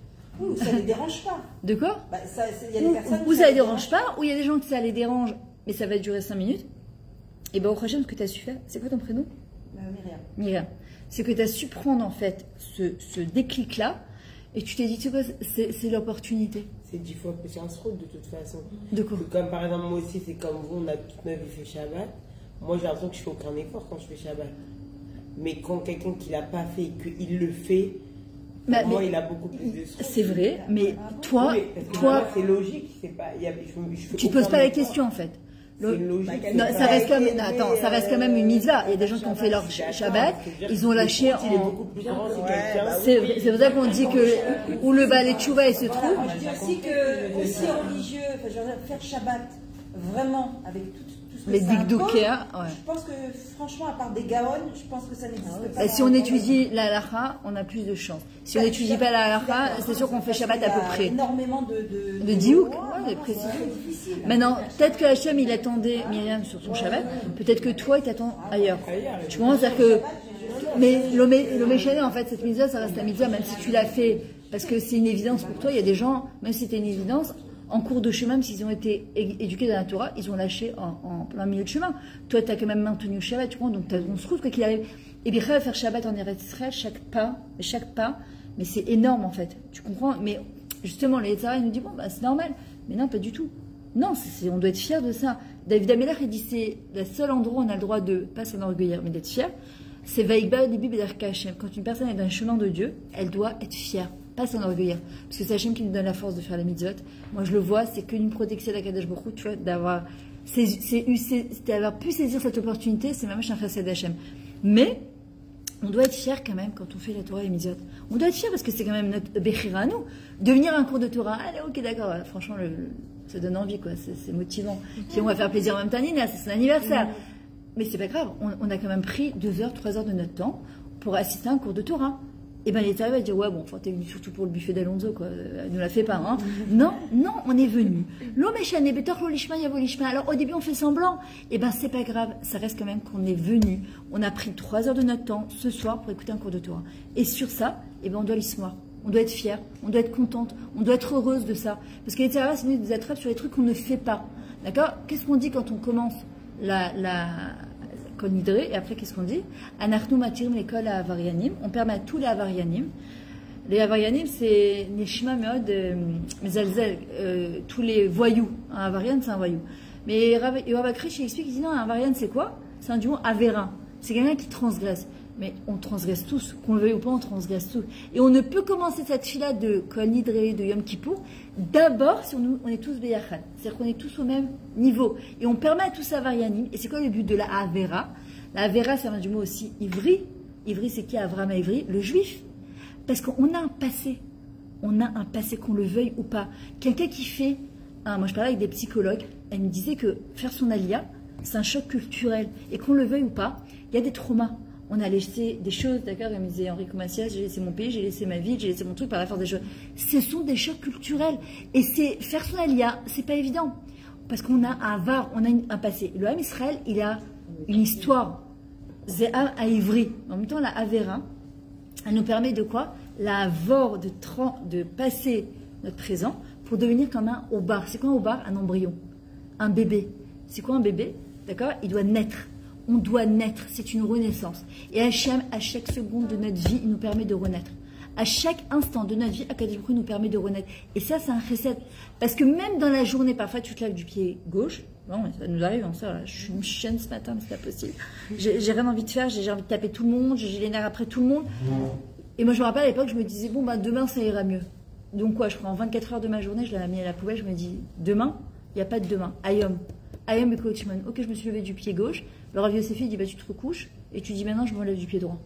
Tu envoies une couda à ton cerveau en disant ok, j'ai été shun pendant 2 heures, 3 heures, alors quoi, les 24 heures, les 21 heures de la journée qui reste, c'est mort? Non, c'est ça la force d'un juif, c'est de réussir à les gaber, d'accord, de se surpasser, de se dépasser et de reprendre le contrôle de sa vie. Maintenant, il y a plusieurs moments dans Yom Kippour qui sont super, super importants. Alors, déjà, une seconde, d'abord il faut savoir que Yom Kippour, c'est un moment de une grande histoire d'amour entre Hachem et l'Am Israël. Déjà, il faut savoir. Les gens, ils ont peur de Yom Kippour, mais Yom Kippour, c'est une histoire d'amour entre l'Am Israël et nous. Hachem, il est plein de hava envers nous. D'ailleurs, si vous prenez le schéma Israël, c'est Vavtat Hachem Lokecha. Tu aimeras Hachem ton Dieu. Tu prends toutes les fêtes, il nous a choisi parmi toutes les nations, Béhava. Tu prends le Kiddush, Béhava. Tout ce qui revient en général dans la tfila, c'est Béhava. C'est tout le temps Béhava, Béhava, Béhava. L'amour, même dans un couple, c'est pas du tout un sentiment physique, c'est un sentiment spirituel. Pourquoi c'est important de comprendre ça? Parce que la guicha qu'on va avoir, à Yom Kippour, si on sait qu'Hachem, il nous aime de manière inconditionnelle, aucun rapport avec nos mitzvot et nos averot. Même si ta fille, parfois, elle te rend folle, j'imagine. On voit que c'est une coquine, mais elle est trop mignonne. Elle est trop mignonne, d'accord? Tu l'aimes d'un amour fou, c'est reste ta fille. C'est parce qu'elle te rend folle parfois qu'on l'aime plus, Hachem. Tu l'aimes, point, Nekuda. Après, il y a des choses voilà, qui font que... Pourquoi c'est important de savoir qu'Hachem nous aime? Parce que quand l'amour, on sait qu'on est aimé et qu'on aime, l'amour, ça guérit. L'amour, zémérapé. L'amour, zémérapé, anefesh. L'amour, zémérapé, aneshama. Les gens, quand ils pensent... Parfois, combien de fois j'entends des gens que je prends en coaching, puis Hachem, il ne m'aime pas. Mes parents, ils ne m'aiment pas. Mon mari, il ne m'aime pas. Mes enfants, ils ne m'aiment pas. Ça amène quoi? Des maladies. Ça amène la itmarmerout. Ça amène l'échec. Pourquoi? Parce que quand tu as l'impression de ne pas être aimé, en fait, tu n'as aucune force de faire quoi que ce soit. Quand quelqu'un il se sent aimé, en fait, ça lui donne des ailes. Ça donne des ailes. Et quand tu sais que c'est Hachem qui t'aime. Moi, je sais qu'avant, je n'avais pas du tout confiance en moi. Mais du tout. Zéro. Pas zéro, moins 100. Mais rien. Même quand j'ai commencé mes premiers cours il y a 17 ans, pendant 5 ans, j'avais aucune confiance en moi. Mais rien. Et un jour, je me suis levée. Et non, en fait, j'ai fait mon mot d'année. Et je me suis dit, mais attends, Hachem, il a confiance en moi. Celui qui a créé le monde, l'univers, celui qui gère tout ce monde-là. Il m'a mis sur terre parce qu'il a confiance en moi. Comment je peux prétendre avoir confiance en Dieu si je n'ai pas confiance en moi? Hachem, il a confiance en moi. Moi, je ne vais pas avoir confiance en moi. Et mon ta'alir, mon processus de confiance en moi, il a démarré avec ça. Quand tu sais qu'Hachem, il t'aime, mais d'un amour inconditionnel et d'un amour fou, ça te donne des forces de faire des choses exceptionnelles. On passe toutes des périodes parfois dans la vie de ce qu'on appelle des mashberim, des périodes de crise. Tu as l'impression que parfois la vie, elle s'acharne sur toi. Il y a des périodes qui sont très dures, plus que d'autres. Il y a des moments de la vie qui sont waouh, et tu as le vague chez Amshir Kara, ou que ça continue. Puis il y a des fois, tu te dis, mais c'est pas possible, la vie, elle s'acharne sur moi, c'est pas possible, qu'est-ce que tu veux, Dieu, mais pourquoi? Tu me réponds pas à mes filotes, j'ai l'impression que tout est tordu, il n'y a rien qui va, qu'est-ce que tu veux? Et donc, dans ces moments-là, qu'est-ce qu'on se sent? L'oretzuyot. Pas digne, pas aimé, pas voulu. Une personne qui se sent comme ça, en général, elle a plus envie de faire. Quand tu sais que tu es aimé, et quand tu sais que ça vaut la peine, la vie, elle vaut la peine d'être vécue, alors tu as envie de mettre le maximum dans tes efforts, tu as envie de mettre le maximum dans ta vie. L'amour, ça rajeunit. Quand on aime, on voit, on est plus jeune, on est plus fraîche. Quand on n'aime pas, quand on est en colère, la colère, ça fait vieillir. La itmarmerout, le fait d'être aigri, je vois des gens parfois, les pauvres, et bémet, il y a des gens qui ont parfois des vies, tu vois, ils ont 40 ans, tu as l'impression qu'ils en ont 60. Et puis quand quelqu'un, il prend la vie du bon côté, quand quelqu'un, il se sert de sa vie, de ses épreuves de vie, et il en fait une force, il y a des gens parfois de 70 ans, tu as l'impression qu'ils ont 50 ans. Pourquoi? Parce que l'amour, ça rajeunit. L'amour, ça rassure. L'amour, ça rassure. Qui n'a pas besoin d'être rassuré? On parle de bitachon à Hachem. Quand tu sais que tu te sois aimé par Akadosh Baruch Hu. Parce que je parlais avec ma fille hier, elle a trois petits garçons, et elle habite dans le Goucher de Sion, du côté d'Ephrat. Pour amener le petit au Mahon, elle passe par tous les Ishourim et Lazare, etc. Et hier, la vérité, ça chauffait. Elle me disait, maman, je sais pas si je vais amener le petit au Mahon. Je veux dire, va selon ta régacha. Écoute-toi. Si tu te sens pas, il n'est pas en train de passer le bac. Le petit, il a je sais même pas, il y a 1 an et demi. C'est pas grave s'il reste avec toi à la maison. Suis ta régacha, ta couché de bétaine. Mais à moi, je lui dis, mais il y a une chose qui est sûre, c'est que Hachem, il est avec toi. Elle me dit, ouais, mais tu vois bien que les Chayalim, je dis, c'est vrai, mais on n'est pas dans les comptes de Dieu. De toute façon, quand il doit arriver quelque chose que Dieu préserve, la tov ou la moutave, on ne demande pas notre avis. Ok, alors moi je sais, j'ai vécu, ça fait 30 ans que je suis en Israël, j'ai vécu plusieurs guerres. Avant, j'étais une peureuse, mais peureuse misparechad, vraiment numéro 1. Puis après, avec le temps, tu te rends compte que le méchalné, ça change rien. La seule chose qui change, c'est de se remettre entre les mains d'Hachem. On ne peut rien faire, on ne contrôle rien, on a le contrôle sur rien. La seule chose qu'on a de contrôle, c'est sur notre bitachon en Akadosh Baruch Hu. Et ça, c'est un travail qu'on doit faire au quotidien. L'amour, ça rassure quand tu sais que tu te sens aimé d'Hachem et qu'il veut que ton bien. Alors, le méchalné ma, Hachem, il est avec toi. Hachem, il est avec toi. L'amour, quand on aime Akadosh Baruch Hu, en fait, il insuffle une sensation de puissance, de kohar, ou noten kohar la satrel. Quand tu vois ces chayalim, quand ils vont sur le front, et que tu te dis, mais d'où ça leur vient ce truc-là? En fait, ils sont tellement mitlaev, ils sont tellement, ça leur donne un kohar. Ça ne veut pas dire qu'ils n'ont pas peur au moment où ils sont sur le chétar, sur le terrain, mais ils ont un kohar qui est exceptionnel. L'amour, il enlève les doutes. Quand quelqu'un il n'aime pas, quand quelqu'un il se sent pas aimé, quand il n'a pas l'impression d'être aimé par Hachem, il est en safek. Et le safek, c'est Amalek. Le safek, c'est Amalek, c'est le doute. Qu'est-ce qui fait Amalek? Il nous refroidit dans notre relation avec Hachem. Il crée une distance avec Akadosh Baruch Hu. L'amour, il amène la paix, le shalom. Qu'est-ce qu'on dit tous les matins dans la Mida? Osé, shalom. Maintenant, on fait Osé, ha, shalom. Bim, romav. Qu'est-ce qu'on fait? On fait 3 pas en arrière. Parce que pour le shalom, il faut prendre du recul.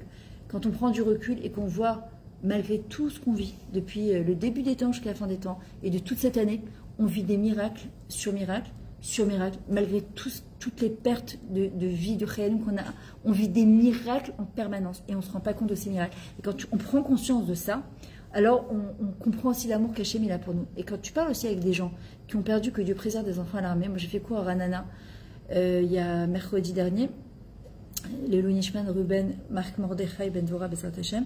Je parlais avec la maman, elle me dit, c'est Hachem qui te porte. C'est impossible sinon. C'est impossible, c'est impossible. Et elle me dit, je me sens encore plus proche d'Hachem maintenant et qu'on n'ait jamais besoin de passer par là pour sentir cette proximité que Dieu préserve. Mais Hachem, il nous aime. On doit se le répéter. Et je vais vous dire plus que ça. On doit le répéter aux enfants. Du matin, midi et soir. Leur dire aux enfants, quand il arrive quelque chose de bien, ils viennent du gars, maman, qui bâtit même tac, peut-être moi qui bâtit sioun tov. Chaque fois, je dis à mes enfants, t'as vu comment Hachem t'aime? Chaque fois, pourquoi? Parce qu'il y aura des moments plus difficiles dans la vie, et c'est comme ça. Mais quand un enfant, il sait que Hachem il aime, avant de dormir, qui c'est qui t'aime? Papa, maman et Hachem. Il faut leur inculquer ça. C'est quoi le schéma qu'on dit? Peut-être Hachem le Kecha. Sentir l'amour d'Akadosh Baruch Hu. Tu aimeras. Ça, on a compris. Du moment où un enfant est né jusqu'à la fin de ses jours, on lui répète tu aimeras Hachem. Pourquoi? Parce que c'est un amour actif. C'est pas un amour passif. Un amour passif, il meurt. Un amour actif, c'est qu'est-ce que je fais pour aimer Hachem. Et de dire à un enfant en permanence, tu sais combien Hachem il t'aime?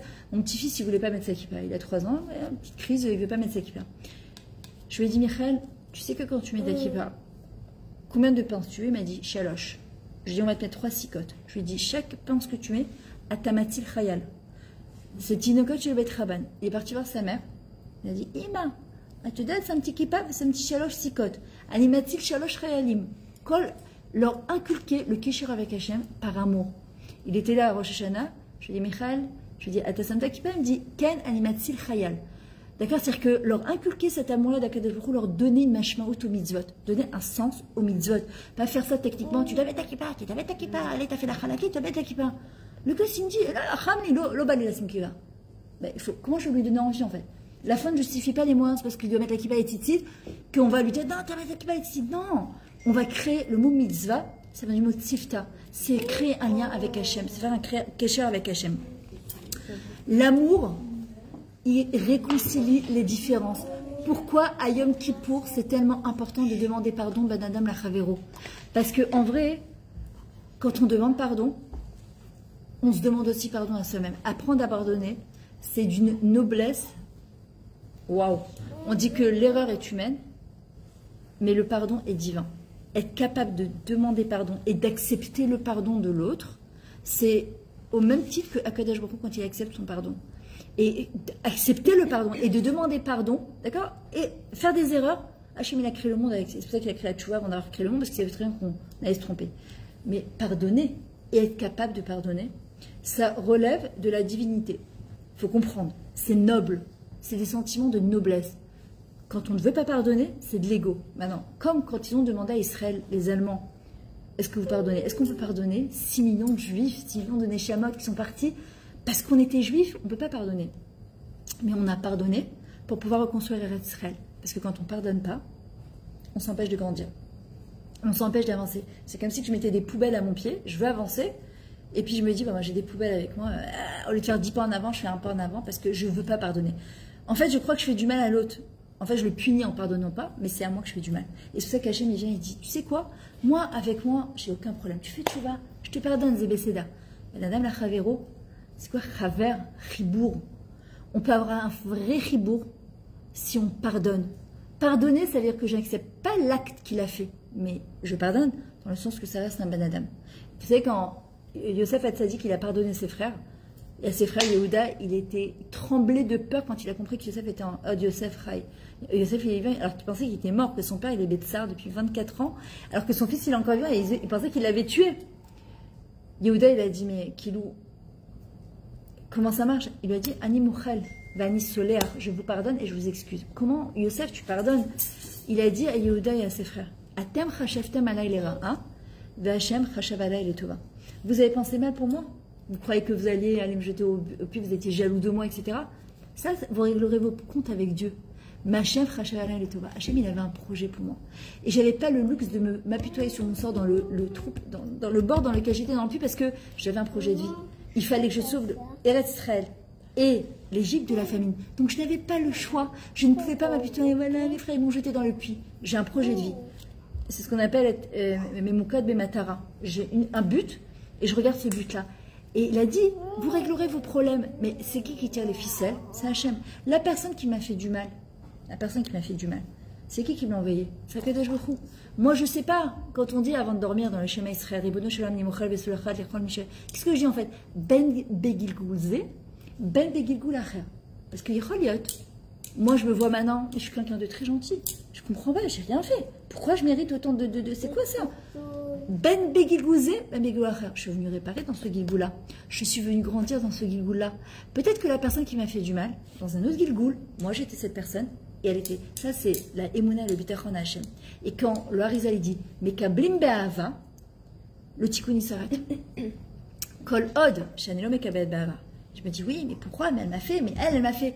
Ok, elle t'a fait, c'est Hachem qui tire les ficelles. Hachem qui l'a envoyé cette personne-là pour grandir. Sans ça, je ne grandirai pas. Et à la limite, plus grand que ça, c'est même me dire dans ma tête, je la remercie. Parce que grâce à elle, je grandis dans ma Emouna. Je grandis dans mon bitachon, je grandis dans mon kécher avec Hachem.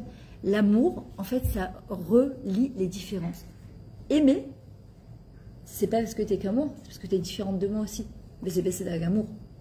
Aimer son prochain. Pourquoi Hachem nous demande d'aimer notre prochain? Parce que nous, on juge avec nos yeux. Mais notre réia, elle est tellement petite, elle est médecine de ses mètres. Moi, je sais que parfois, je dis à Hachem, prête-moi tes lunettes. Parfois, tu as du mal à juger quelqu'un avec Avzechut, tu as du mal, tu peux pas, tu vois la personne, tu as envie de la taper, quoi. Elle t'énerve, tu te dis, mais c'est pas possible. Hachem te dit, c'est mon fils et c'est ma fille au même titre que toi. Le Baal Shem Tov, qu'est-ce qu'il dit? Il dit, comme on juge en bas, on sera jugé là-haut. Et c'est dur parfois, parce que tu as des situations où tu te dis, mais comment tu la juges bien? C'est impossible à juger bien. Hachem, il dit, Meshima Avir al-Midota ma'avirim la kol peshav. Celui qui se dépasse dans ses midot, Hachem, il lui efface toutes ses avérotes.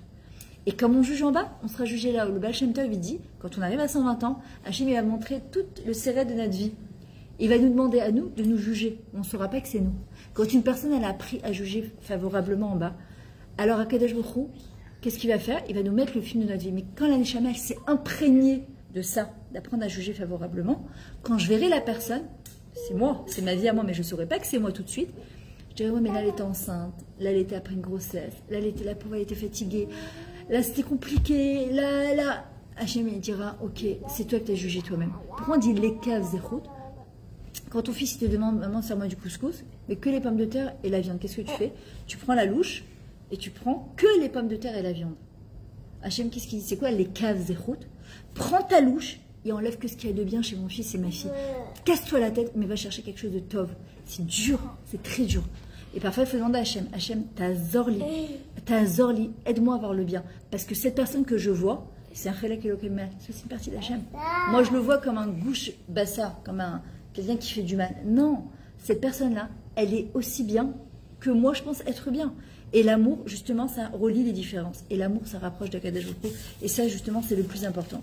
Maintenant, plusieurs choses par rapport à Yom Kippour. Qui sont très, très, très importantes. Déjà, dans le Navi Ishaya, il disait « Recherchez Hachem tant qu'il est là ». Ben ouais, mais il est là tout le temps, Hachem.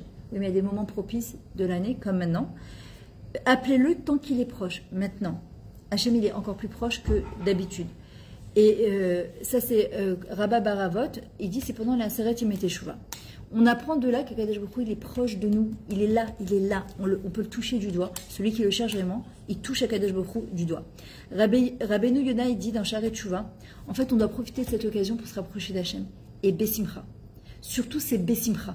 D'accord? Parce que Yetzer Hara veut nous faire croire que si on se rapproche de lui, en pleurant et en truquant, etc., ça va tenir, mais pas à long terme. Quand tu fais quelque chose par amour, c'est comme pour ton mari ou tes enfants, ça n'a rien à voir que faut que je fasse à manger, ça me saoule. C'est le rôle d'une femme de faire à manger, tu vois. D'abord, ça se sent dans la nourriture, d'accord? Et en plus, tu peux le faire 1 jour, 2 jours, 3 jours, à un moment, ça ne va pas tenir à long terme. Mais quand tu dis, c'est quoi, j'ai envie de lui faire plaisir à moi, j'ai envie de faire plaisir à mes enfants, j'ai envie de faire plaisir à mes invités, ça n'a rien à voir. La même Péoula, elle prend une autre dimension. Et Hachem, c'est ce qu'il attend et c'est ce qu'il veut. Kobi Levi, dans son livre de journaliste, il raconte qu'un jour, il y avait un homme qui s'appelait Raphaël Rachamim. Il avait l'habitude d'aller dans des hôpitaux et laisser marquer les malades. Il aimait faire ça. J'avais une tante d'ailleurs, Zefrona Evracha, c'est Rouya Badbaya. Elle faisait ça aussi, elle avait une carte d'entrée. À l'époque, je vous parle, où il n'y avait pas encore les clowns d'hôpitaux. À Paris, elle rentrait dans tous les hôpitaux et elle s'est rentrée, elle faisait rire les malades. C'est une mala, waouh. Et un jour, on l'appelle, Raphaël Rachamim, on lui dit, écoute, il y a une femme. C'était une chassida de, je sais pas, peut-être de Macharib, j'en sais rien. Elle est en train d'agoniser. Et ses enfants, ils disent, il y a une chanson qu'elle adore, c'est Rachem, le Shwiki. Et il arrive, il se dit, ok, lui, il vient toujours avec sa guitare. Et il rentre dans la chambre de la malade, et il voit tout le monde en train de pleurer. Et il se met à lui chanter Rachem. Mamache avec beaucoup d'émotion. Et tout le monde se met à pleurer dans la chambre. Et il part, il va continuer à faire sa tournée de malade. Et le lendemain, il appelle à l'hôpital pour savoir comment va cette dame. Il me dit, écoutez, quand vous êtes parti, cette dame, elle a repris toutes ses couleurs et elle va très bien. Elle est en train d'agoniser. Lui, il est très content. Et puis, à un moment, il est dans le bus et il se dit, mais qui me dit que j'ai pas fait ça par satisfaction personnelle? Parce qu'il y a toujours un peu de gava dans ça, de dire... Ah. Et à ce moment-là, il dit, Hachem, est-ce que j'ai vraiment fait ce maasé de Shem Shamaim? Il dit, à ce moment-là, il y a un bus qui passe où il y avait marqué, il y avait une pub, Raphaël Rachamim, et ses enfants, la grue de l'amour et de la simcha. Et en vrai, quand on demande à Hachem des réponses, des vrais tchouvot dans notre vie, alors Hachem il nous donne des vrais tchouvot. Rosh Hashanah, on s'est engagé, si on s'est engagé. La cérémonie Teshuvah, on est en essai. À Yom Kippour, on clôture au moment de l'année là. Le moment de l'année là, on nous a toujours dit que le moment de l'année là, c'est le moment le plus grandiose qui clôture toute cette période-là. Moi, je sais que c'est un moment où je pleure, mais j'arrive pas à me retenir. En fait, je sanglote. Je sanglote, surtout quand on dit Hachem ou Elohim. En fait, on le dit 7 fois. En fait, Hachem, il retourne, il se relève. Une fois, chez le Rav Asher Fitoussi, il avait dit un truc, mais j'ai adoré. Il a dit, on dit toujours Panéla, Zenin Al, ça se ferme. Le roi, il rentre dans son palais, et nous, on rentre à l'extérieur. C'était une période incroyable de 40 jours, on était en proximité avec Hachem. Le Rav Fitoussi, il a dit un truc super beau. Il a dit, Hachem, il rentre dans son palais. La question, c'est est-ce que tu rentres avec lui ou tu reprends ton... Et j'ai trouvé ça mais tellement magnifique. Ou bien, tu dis, bon, je reprends ma vie normale. Ou bien, je dis, non. Qu'est-ce qu'il a dit David Amelach? Achat shalti me'at Hashem. Je demande une seule chose à Hashem. Une seule. Shifti bevet Hashem kol yom chayai. Je vais être assis dans le palais du roi tous les jours de ma vie. La chazat benoa macher. Contempler la splendeur d'Hachem. Ou les vekar bechalo. Je vais pouvoir visiter son echal. On pose la question, on dit, mais si tu es dans son palais, c'est comme tu dis, j'aimerais bien visiter ma chambre à coucher. Ben non, t'es chez toi, tu vas pas visiter ta chambre à coucher. Pourquoi il dit visiter? Quand tu vas dans un musée et que tu visites pour la première fois, comment t'es mitlaevet? Waouh, c'est trop beau. David Amelach, il dit, tous les jours de ma vie, je veux être mitlaev, je veux être enflammé pour Akadosh Baruch Hu, que tous les jours, cette proximité que j'ai avec Hachem, je l'ai tous les jours en permanence. Quelle heure il est? Ah, il est 11h moins quart, waouh. Rabbi Meir, alors c'est un mot très compliqué, Vak Feugel, n'est pas trop. Il dit, à cette période de l'année, et tous les jours de notre vie en vrai, comment on est mitlaev, comment on est enflammé dans la Vodat Hashem. Il dit, on doit se comporter avec Hachem, comme si c'était la première fois qu'on prenait un siddur et qu'on priait. Le truc, c'est l'habitude. Le Hergel, le Shabbat, les fêtes, mikvé, moi j'enseigne toujours à mes calottes. Le mikvé, même le mikvé, ça peut devenir une habitude. Pourtant, normalement, le mikvé, c'est la tikva, c'est l'espoir, c'est le wow. Le temps, il passe tellement vite, t'as l'impression que tu fais mikvé, nida, mikvé, nida, Shabbat, les fêtes. Et on perd ce truc-là, cette petite flamme-là. Que la voix de Hachem qui est Esh, c'est quoi qui est Esh comme une flamme? Kavana, Ahava, Simcha, on le perd ce truc-là. Moi, je dis toujours à mes calottes, donne une petite touche de trachou dans ton migré. Change tes draps, va acheter des nouveaux draps, va acheter un nouveau déshabillé, sortez au restaurant, faites-vous une nuit au Tzimer de temps en temps. Casse le régal, parce que les Sahara, il nous fait tomber dans le régal. Le régal, c'est du mot régal, c'est le pied. Ça nous fait tomber vers le bas. D'ailleurs, il y a Akov, c'est la chaîne Akev, c'est le talon, quand il s'est battu avec l'ange des sables. Avant de partir, qu'est-ce qu'il lui a dit? Tu pars pas sans faire une bracha. Qu'est-ce qu'il lui a dit, l'ange des sables? Il lui a dit, Mimi Yaakov, Atati carré comment? Israël. C'est quoi Israël? Yachar El, droit avec Hachem, et que tu puisses transformer toute ta vie des Shir El. C'est ça Israël. En chanson pour Hachem. Que nos difficultés et que ce qu'on fasse, on le fasse en chantant et en dansant pour Akadosh Baruch Hu. Et en vrai, le Rav Meir Vorgol, j'arrive pas à le dire, il dit on doit se comporter avec Hachem comme si on était Ben Adam Chadash. Tous les jours, on est Ben Adam Chadash. On n'est pas le Ben Adam qu'on était hier. Aujourd'hui, on est quelqu'un de nouveau. On va faire bracha rishona, bracha harona. La bracha harona qu'on va faire, on va la faire comme si c'était la première fois qu'on faisait à la Miria ou au Birkat Amazon, ou comme si c'était la première fois. On rentre, j'ai dit à mes enfants ce Shabbat, parce que ça a suivi Rosh Hashanah, je leur ai dit c'est le premier Shabbat de l'année. C'est pas le Shabbat qui continue, c'est le premier Shabbat. Donc, premier Kiddush, premier Birkat Amazon, premier Shalom Aleichem, premier Shetrail. On doit le faire comme si c'était la première fois qu'on le faisait. Et ça donne la voûte. Un conseil aussi au niveau du Shalom Bayit. Vous allez au resto en date chez Alonso. Allez-y comme si c'était la première fois que vous sortiez quand vous étiez en Chido ou en rencontre. Qu'est-ce qui se passe dans un couple? On s'ennuie. L'ennui, c'est très dangereux dans un couple. Mais chez même, on s'habitue. Puis il n'y a plus ce truc, d'ailleurs, qu'on dit sous la choupa des khatanim, que ta vie soit comme des haroussines. C'est quoi des haroussines comme des fiancés? C'est parparine dans le ventre, des petits trucs, quand tu regardes sous la choupa pour la première fois. Après, tu dis, bon, c'était sympa. Après 10 ans de mariage, 20 ans de mariage, 30 ans de mariage. Et pourtant, ben, faites. De quoi? Qu'est-ce que t'as dit? Avec l'oiseau, elle a revanché. Et bien, en vrai, c'est ce qu'on doit se dire quand on va en rencontre avec son mari. C'est pas se dire, bon, bah, c'est juste un date en plus. Ouais, c'est juste. Non, c'est se dire, de temps en temps, prendre du recul et regarder son mari comme pour la première fois. Regarder ses enfants comme pour la première fois. Une fois, je me rappelle, j'avais assisté, que Dieu préserve la Léno, la Fechad, à la lévaïa du mari d'une amie, très bonne amie à moi. Et les gens y parlaient. Et à un moment, elle me regarde, elle me dit, attends, j'ai l'impression de ne pas avoir connu mon mari. C'est-à-dire que, et parce que il y a vivre avec son mari en colocation, il y a vivre avec son mari et prendre le temps de connaître son mari. Il y a vivre avec Hachem, faire la Torah et Mitzvot, et prendre le temps de connaître Hachem. L'expression qu'on dit, c'est la da'at et Hachem lokecha. La da'at, c'est prendre connaissance de la personne. C'est t'intéresser, bémet à la personne. D'ailleurs, souvent, quand on fait le jeu avec les couples, qu'est-ce qu'elle aime, qu'est-ce qu'elle aime pas, c'est quoi les couleurs? Ils sont là, panique à bord. Tu sais quoi? Bah là, t'es sérieux, ça fait 30 ans qu'on vit ensemble. Qu'est-ce que t'aimes, le poisson? Le poisson, t'es sérieux? Je déteste le poisson avec le cosbord. Mais attends, ça fait 30 ans que mais je comprends pourquoi on a des problèmes de chaleur, mais en fait, tu m'entends pas quand je te parle. Tu m'écoutes pas quand je te parle. Et ça, c'est super important. Et l'avantage, c'est qu'un mari, quand tu lui racontes quelque chose et qu'il t'écoute pas, il risque pas de le répéter aussi. Il y a un avantage. Alors, on a tous les mêmes maris au final. Ouais. Non, mais on est tous pareils. L'homme et la femme, le maral de Prague, ils disent que normalement, un homme et une femme ne peuvent pas se marier. On est tellement différents. Zemia la Teva. C'est ma mère, c'est une nature. Il y a une très belle histoire que le Rav Avakrish, d'abord, attendez, est-ce que vous tenez bon encore ou ça va? Est-ce que le Rav Avakrish. On a des petits entre temps. Allez-y. Non, moi, mais même moi, je peux parler encore pendant des heures, donc j'aime. Ah, la brute. Je vais te faire une pause.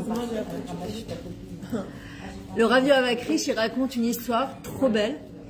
Il dit un jour, le roi de Londres, il est parti après la Shoah. Ils sont partis, ils ont fait une mifsa comme ça. Ils ont sauvé 1000 enfants juifs. Et donc, à un moment, vous savez comment c'est en en britannique, qui l'ont, je sais pas, en Londres, en Angleterre, ouais. Comment ils se tiennent? T'as le roi, il y a beaucoup de Mishma Tatsmi, ils sont vraiment, tout le monde se tient à carreau. Et donc ils ont réuni tous les 1000 enfants et le roi il voulait venir, c'est tout un tékès, il voulait voir les 1000 enfants, ils ont risqué leur vie, les Khayalim pour sauver ces 1000 enfants. Et puis ils sont tous comme ça, on leur avait expliqué comment il fallait se tenir, il ne fallait pas parler tant que le roi il n'arrivait pas, etc. Puis à un moment, le roi il arrive et il y a un gosse, il pousse toutes les barrières, il saute au-dessus de la barrière et il se met à courir vers le roi. Il dit je veux parler au roi, je veux parler au roi. Et tout le monde le regarde, mais attends, t'es pas sérieux là, on t'a expliqué qu'il fallait pas bouger d'un gramme, qu'est-ce que tu fais là?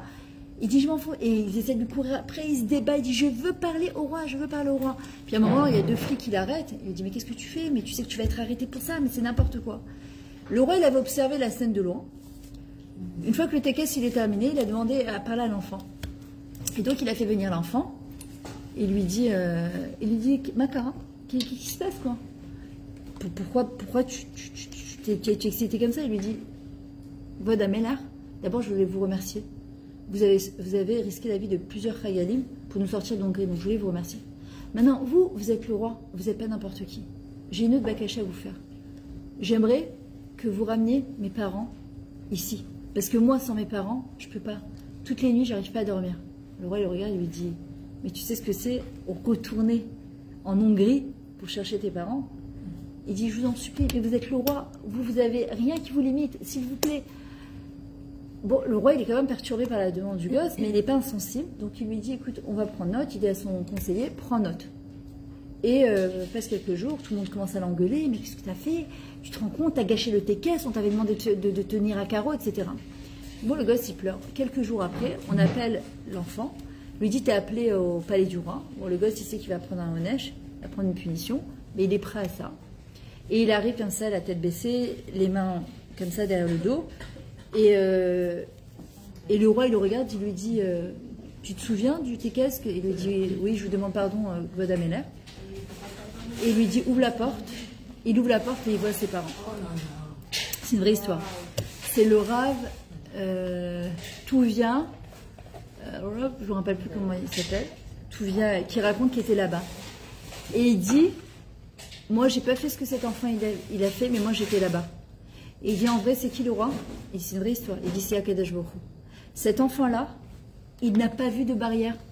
Il n'a vu plus aucune barrière. Il a vu Hachem. Il a vu le roi. Il savait que le roi, c'est Avinu Malkeinu. C'est ce qu'on dit tous les jours après la tefila. Avinu Malkeinu. T'es notre père et t'es notre roi. Donc tu veux tout et tu peux tout. Et il a vu aucune barrière. Il a dit le Patli. Moi, je vois le roi. Et le roi, il peut tout. Et en vrai, le Yetzara, qu'est-ce qu'il fait? C'est les barrières. Tu peux pas, tu vas pas y arriver. Regarde qui tu es, qu'est-ce que tu crois? Toi, t'es pas la petite fille du Rav Ovadia Yosef, et t'es pas la petite fille de Baba Salé, et t'es pas je sais pas quoi.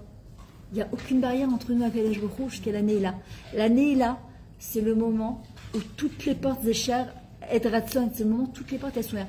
Tout Yom Kippour, Bichlal, toutes les portes elles sont ouvertes, et il faut les natsel ce moment-là. Le Rav Yitzhak Blazer, il nous dit qu'est-ce qui se passe après Kippour?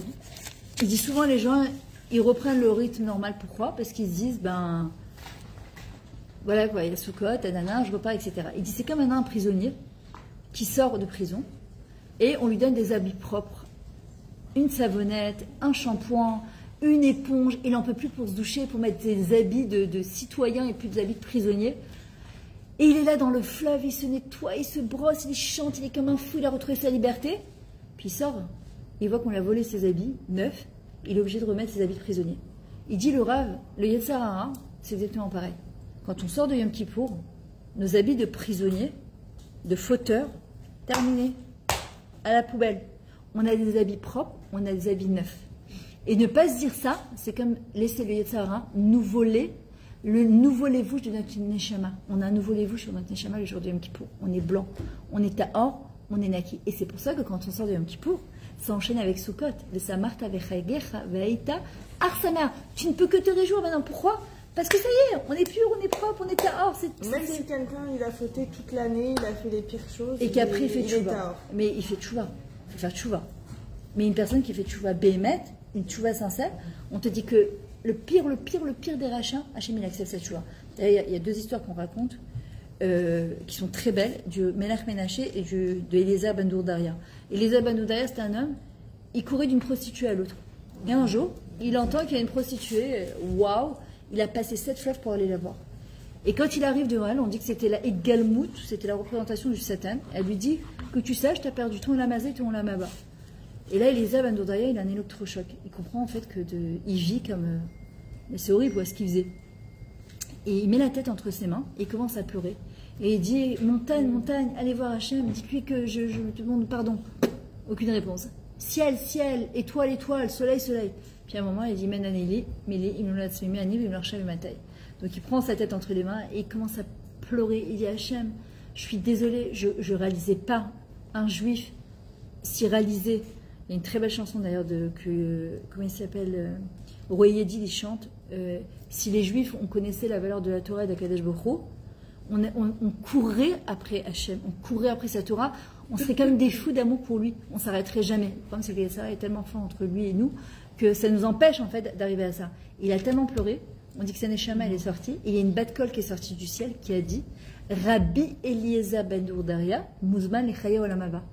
Rabbi, il est passé de Eliezer ben Dourdaria qui court d'une prostituée à l'autre, ou Kana et Olamo Beshaachat. En 1 minute, on peut acheter son. Et ça, c'est la force de la Tchouva. C'est un chesed qu'Hachem nous a fait qui est Hatsoum. C'est un beau cadeau.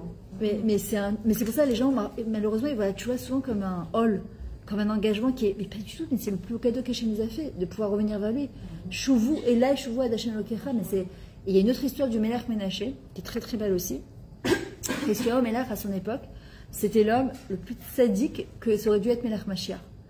Quand il a gagné la guerre de Sancheriv, il était tellement sûr de la gagner qu'il a oublié de remercier Hachem. Et c'est pas possible en fait de pas remercier Akadosh Baruch Hu quand on a fait Yashir Moshe, quand il se passe quelque chose de top, même si on est persuadé par notre bitachon qu'il va se passer quelque chose de top, on est obligé de faire misement les todas, de faire quelque chose. On était tellement sûr qu'il a oublié. En fait, s'il avait remercié Hachem, ça aurait été le Melech Mashiach.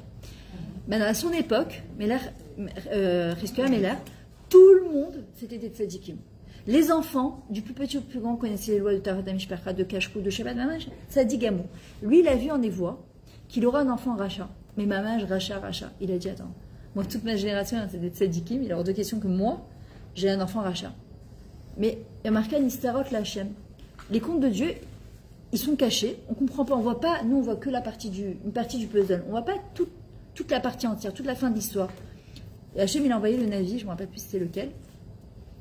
C'était qui Shmuel, et il est parti, il lui a dit tu vas aller voir Chizkiyahu Melech, tu lui dis qu'il a perdu son Lamazé, son Lamaba. Tu dis attends, c'est dur quand même. Le plus grand des tzaddik, sa génération des tzaddik, il a perdu son Lamazé, son Lamaba. Il lui a dit ta mitzvah à toi c'est de Pérou. Il dit ouais mais je vais avoir un fils Racha. Il lui a répondu Anistarot la Hachem, c'est pas ton problème. Hachem il t'a demandé d'amener des enfants. Qu'est-ce qui va se passer de ces enfants? C'est pas ton problème. Et on dit qu'avant que le Shmuel il sorte du palais, il a tourné sa tête vers le mur et il a fait tchouva. Mamash bamakom. Il a pleuré, il a dit Hachem, je ne savais pas, je te promets de me marier, d'avoir des enfants. Et il a eu Melech Menaché. Et Shmuel, il lui a dit, mais Hachem, il a dit à Shmuel, tu retournes et tu lui dis que j'ai accepté cette tchouva. On a demandé à Chizkiyahu Melech, d'où tu as appris ça? Il a dit, j'ai appris dans le palais de mes ancêtres, je crois que c'est David Amelech, il a dit,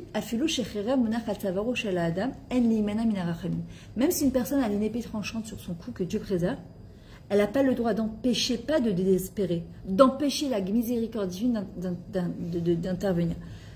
Un médecin, il vient, il dit à une personne, il te reste 3 jours à vivre que Dieu préserve. Il dit, bon, mais il me reste 3 jours à vivre, appelez tout. Il dit, elle n'a pas le droit de croire dans les paroles du médecin. Elle doit se renforcer en bitachon, en émouna et dire à Hachem, lui, il y a le médecin, mais Ata refait kolbas en filasot. C'est toi qui vas intervenir. Elle n'a pas le droit de baisser les bras, parce que normalement, on te dit, attends, on parle du Navi quand même, le prophète qui vient, qui dit à Chizkiyahu, t'as perdu ton Lamazé, t'as perdu ton Lamaba. Le bonhomme, c'est fini, c'est mort. Ben, il dit non. Il dit, moi, on m'a appris dans le palais de mon père, de mes ancêtres, que même si on te dit c'est fini, t'es encore vivante, Kozman Shadar de l'Aïk, Efshal Takan. Rabbi Nachman dit, la bougie, ta neshama, elle est encore là, on peut toujours réparer. Et il a eu un enfant. Et c'était Melech Menaché. Depuis qu'il est petit, il lui a appris aussi ça. Afilo Shecheria Monach Hatzavaru Shel Adam, Animana Min Harachamim. Melech Menaché grandit. Un rachat gamour. Mais un rachat comme pas deux. Il rentre dans le Beth Amikdash. Il met des statuettes partout.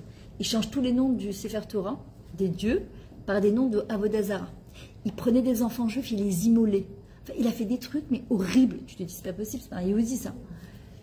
Et un jour, il s'est fait... Il est brûlé, des trucs horribles. Et un jour, il s'est fait choper par les Babyloniens. Ils l'ont mis sur un âne en fer. Ils ont allumé un bûcher en dessous. Et donc, il sent qu'il va mourir. Donc, qu'est-ce qu'il fait? Il appelle tous ces boubous et tous de badada, ces trucs d'Avodazara, là. Mais évidemment, personne ne répond. Puis à un moment, il défie Dieu. Il lui dit, bon, toi, là-haut, là, qu'on m'a dit que à Philou, je ferais, on ira savoir, je suis à la dame, c'est-à-dire, on va voir si tu vas répondre. À ce moment-là, qu'est-ce qu'ils ont fait, la malachim? Ils ont fermé les cieux. Ils ont utilisé Chutzpah. Au lieu de venir avec un peu d'anava, un peu d'humilité, ils disent Chutzpah, tu défies Dieu. Qu'est-ce qu'il a fait Hachem? Regardez comment c'est Gadol. Il y a marqué dans Baruch Ata Hashem, dans la Tefila, il y a une petite phrase qui dit Yeratzem Fanecha, fais en sorte que Bezrat Hashem, que tu, en dessous ton Kisei Kavod, en dessous le trône céleste d'Akadosh Baruch Hu, il y a un endroit où même si on a créé des anges accusateurs, que toute notre Dieu, on a fait n'importe quoi, on a créé des anges accusateurs, on a créé des malachim qui sont pas bien et qui se font pas avec ces malachim. Hachem, sous son trône céleste, il a un endroit que même les anges accusateurs, ils n'ont aucune tfissa là-bas. C'est la force de la tchouva. C'est-à-dire que même si on a créé des anges accusateurs qui viennent qui disent à Dieu, mais je fais quoi? On m'a créé maintenant, je fais quoi? Et bien, Akadosh Baruch Hu, en dessous de son trône céleste, quand une personne a fait tchouva, il prend sa tchouva. Et les anges n'ont pas eu de achisa sur ça. Et Hachem, il a dit aux anges, si je n'accepte pas la tchouva de Melech Menaché, alors que j'ai promis, avant d'avoir créé le monde, en même temps que j'ai créé la Torah, que celui qui ferait tchouva, même le pire des mécréants, le pire des rachats gamou, quand il fera tchouva, j'accepterai cette tchouva, même si c'est pas l'ishma, même si Melech Menaché m'a défié. Et il a accepté cette tchouva. Il a fini par faire une vraie tchouva, des Shem Shamaim, et qu'aujourd'hui... Donc il n'a pas brûlé. Il n'a pas brûlé, il a fait une vraie tchouva, Hachem il l'a sauvé, et on dit que c'est devenu le Rosh Baal Tchouva Began Eden. C'est-à-dire que grâce à lui, on apprend le corps Hachouva. Et c'est ce qu'il a dit Hachem à Cheskia Ameler, Anistarot la Hachem. Toi, tu as vu ton fils Racha. T'as pas vu c'était quoi son tafkid. T'as pas vu à long terme qu'est-ce que ça allait donner. Donc tu t'es dit, moi j'ai même pas un fils Racha. Parfois ça nous arrive, on a des enfants. Tu te dis, Ribon Hachem, mais qu'est-ce que j'ai fait? Mais pourquoi ce fils il me fait ça? Mais pourquoi cette fille elle me fait là? Mais qu'est-ce qu'il y a? Anistarot la Hachem. Elle est encore là, cette gosse, elle est encore là, prie. Tu sais pas, un beau jour, moi j'ai vu des gens, mais ni la katsé, faire des tchouvot, mais tu te dis, c'est mis à la teva. Parce qu'à partir du moment où Akadosh Baruch Hu, il intervient, par les sous des tfilotes et les dmas d'une maman, alors Akadosh Baruch Hu, il intervient. Quand une personne, elle vient, fait une chouva sincère, Akadosh Baruch Hu, il accepte cette chouva. L'homme échanis, on s'est comporté, et il faut l'apprendre aux enfants. Il faut apprendre ça à nos enfants. Moi, j'ai toujours dit à mes enfants, même si vous faites la pire d'Avera, vous êtes dans un mois à Don Laïla, à Tel Aviv, en train de faire n'importe quoi, sachez qu'Hachem, il est là. Je leur ai toujours dit. Sachez qu'Hachem, il est avec vous. Même dans la boue Astara, chez Betor Astara, même dans le pire des endroits de Makom Achinamour Baolam, Hachem ou Kayam, Hachem, il est là-bas. Et Hachem, il va tirer ses enfants de là-bas. Et on doit apprendre ça à nos enfants. Même si ta fille est la pire, moi j'ai toujours dit à mes enfants, vous me racontez vos bêtises. Je vous raconte pas parfois ce qui se passait sous mon kissou, j'avais mes cheveux blancs qui... Et je les écoutais, j'entendais, je disais ouais, et comment ça se fait que tu as fait ci, comment ça se fait que tu as fait ça? Et je me disais, Myriam, vois à long terme, vois à long terme. Ce que tu es en train de voir là maintenant, c'est juste une partie du puzzle. Mais un enfant, il doit savoir que Yesh Ozen Shoman, que même s'il a fait des graves avérotes, papa et maman, ils sont là pour l'aider à se relever. Akadosh Baruch Hu, il accepte cette choix. Parce qu'un enfant, quand il pense qu'il n'a pas de tikva, que c'est fini pour lui, il dit, de toute façon, si j'ai plus rien à gagner, j'ai plus rien à perdre. Et vas-y, on tombe dans la drogue, et dans les kakouim, et dans l'alcool. C'est ça qu'un enfant, il doit savoir. C'est pour ça que quand je dis un enfant qui se sent aimé inconditionnellement, alors un enfant, il reviendra. Il reviendra à la maison. Je termine avec ça. Parce qu'on peut en parler pas encore des heures. Une histoire du Rav Wolbe qui est très très belle. Vous devez certainement la connaître. Il a un de ses enfants, le Rav Wolbe, Ishrinour. Un des plus grands Ishrinour, c'était le Rav Wolbe. Et un de ses enfants, il est sorti du Derer, les Gamré. Et un jour, il a marié sa fille, Mishpachat Haredit, avec une Mishpachat Haredit. Et Shabbat Ratan arrive. Donc toutes les Mishpachat, elles sont là.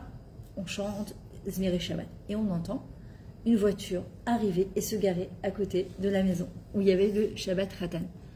Et la fille du Rav Wolbe, donc c'était sa fille, elle voit son frère rentrer pendant le Shabbat avec son portable et son trousseau de clés. Et tout le monde regarde comme ça, ils vont sortir. Le Rav Wolbe, il se lève.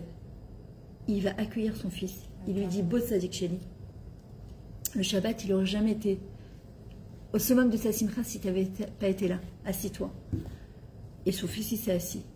Quelques temps après, il a fait tchouva. Il a dit, quand mon père il m'a reçu comme ça, et j'ai senti Béhémet, Ahava, chez l'autre lui Abadava, un amour mais inconditionnel, je me suis dit, je ne peux pas faire ça à mon père. Je ne peux pas faire ça à mon père. Je ne peux pas faire ça à mon père. Il y a une histoire qui me revient. Moi, je suis très attachée au Rabbi. Et il y a une histoire un peu qui est un peu similaire. On a dû tous la voir d'ailleurs en vidéo. C'est en fait un juif qui a renié sa judaïcité. Et au contraire, il s'est plongé dans le christianisme, dans les livres. Il a écrit des tas de livres. Et en fait, il a eu un peu cette chutzpah d'aller voir le Rabbi, de se présenter devant le Rabbi, en lui expliquant qu'aujourd'hui, il a choisi le christianisme, qu'il écrit des livres et qu'il a amené en cadeau au Rabbi ces livres-là pour que... Incroyable. Ouais. Alors il lui a dit, et je crois que le Rabbi avait dit, des fois quand il y a quelqu'un qui est malade, il est tellement atteint qu'il ne se rend pas compte qu'il est malade. Enfin, je ne sais plus comment il avait tourné, mais en disant, tu ne vois plus la réalité. Et bien petit à petit, mais il lui a dit ça, mais il lui a donné des paroles d'amour. Et bien on a revu une vidéo des années après, où cette même personne avait fait tchouva. Mais c'est exactement, en fait, c'est le sod de tout, c'est l'ahava. L'ahava d'aimer, et on ne peut pardonner à Yom Kippour, et on peut être pardonné que si justement on se pardonne déjà à soi-même. Les erreurs qu'on a fait, parce qu'il y a des fois on a fait des erreurs, parfois avec nos parents, parfois avec nos maris, parfois avec nos ex-maris, parfois avec nos enfants, et parfois tu t'en veux, tu envoies une personne qui a géré ta vie, qui t'a imposé des trucs, ça peut être ton mari, ta belle-mère, ta grand-mère, ton boss, et on n'a pas eu cette force de s'affirmer, te dire, et on en veut à l'autre, et on s'en veut à soi, on va apprendre à se dire, c'était moi à cette période-là, les ébécéda gamo, vanim chabeket et tatsmi, vani oevet et tatsmi, parce que zema shaiti mesugilat la sat votorega. Je ne pouvais pas faire autrement. C'était ce que j'étais. Aujourd'hui, j'ai compris. J'ai la chance d'être encore là. J'ai la chance de pouvoir réparer. J'ai la chance de pouvoir grandir. Et bien, au prochain, de passer à autre chose. Alors, plusieurs trucs avant de terminer. Ce mercredi, Bezrat Hashem, à Amit, à synagogue à 26 McDonald's, on fait une soirée avec la chanteuse Mazal Amsalem. Il y aura Tarat Nedarim par mon mari. Il y a le Rav Yitzhak Cohen de Paulette qui va venir parler. Et ensuite, je vais faire cours avec Mazal en dilougim, c'est-à-dire que je parle, elle chante, je parle, elle chante, elle fait les slichot, je ne sais pas si vous l'avez déjà entendu, elle a une voix, elle va faire toutes les slichot en chantant, mais c'est trop beau. Donc c'est à 20h, à partir de 20h mercredi soir, c'est 50 shekels l'entrée, il y aura un petit buffet, mais le cachour à la soirée. Autre chose, j'ai amené des livres pour celles qui sont intéressées, il y a des livres, il y a un livre que moi j'ai écrit, c'est sur tout mon parcours, et sur toutes les fêtes, selon un regard féminin justement. Ça s'appelle « Je lui ai dit pour toi, Hachem, mon meilleur ami ». J'en ai plein dans la voiture, je n'ai juste pas tout monté parce que c'était trop lourd. J'ai prié avec feu, j'ai le nouveau du Baal Shem Tov, les histoires fabuleuses du Baal Shem Tov, il y a le 1, il y a le 2. Il y a sur le coup du Razamir Cohen pour l'homme et la femme, et sur l'éducation, il y a la pensée positive 1 et 2. Il y a 2 livres qui sont sortis, qui sont très beaux, ça s'appelle « Mets dans notre cœur » du Rav Posen, sur apprendre la donner avec Kasroud, et Entre tes mains, c'est sur la Emouna.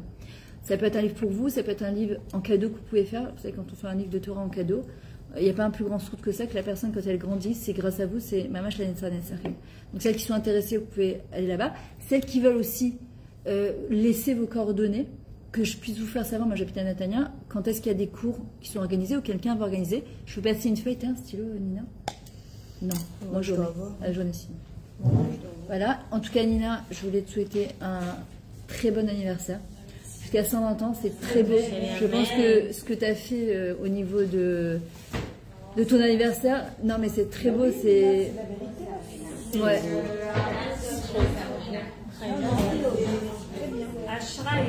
Ouais, c'est Mamash Kol HaKavod. Et que Bezrat Hashem... Tiens, c'est pas grave, j'ai... Voilà, alors voilà, juste si vous voulez noter vos coordonnées, comme ça j'ai un groupe qui ne parle pas du tout sur Internet, parce que je sais qu'il y en a qui ont trop il m'a trop fait sur Internet. Ah, קבוצה? אבל אף אחד לא מדבר, זה רק להודיע כשאני עושה שיעור. אתה מדבר בצרפתית? אפשר גם בעברית, אם אני יודעת שאת... למה את לא מבינה? יותר קל לי בדיבור. בדיבור? אוקיי. כאילו לשמוע אותך, כאילו Attends, mets-moi juste là, comme ça va être plus soudain pour moi. Voilà. Et je fais aussi des stories tous les jours. Tu sais, avec un petit enseignement à droite, à gauche. Voilà.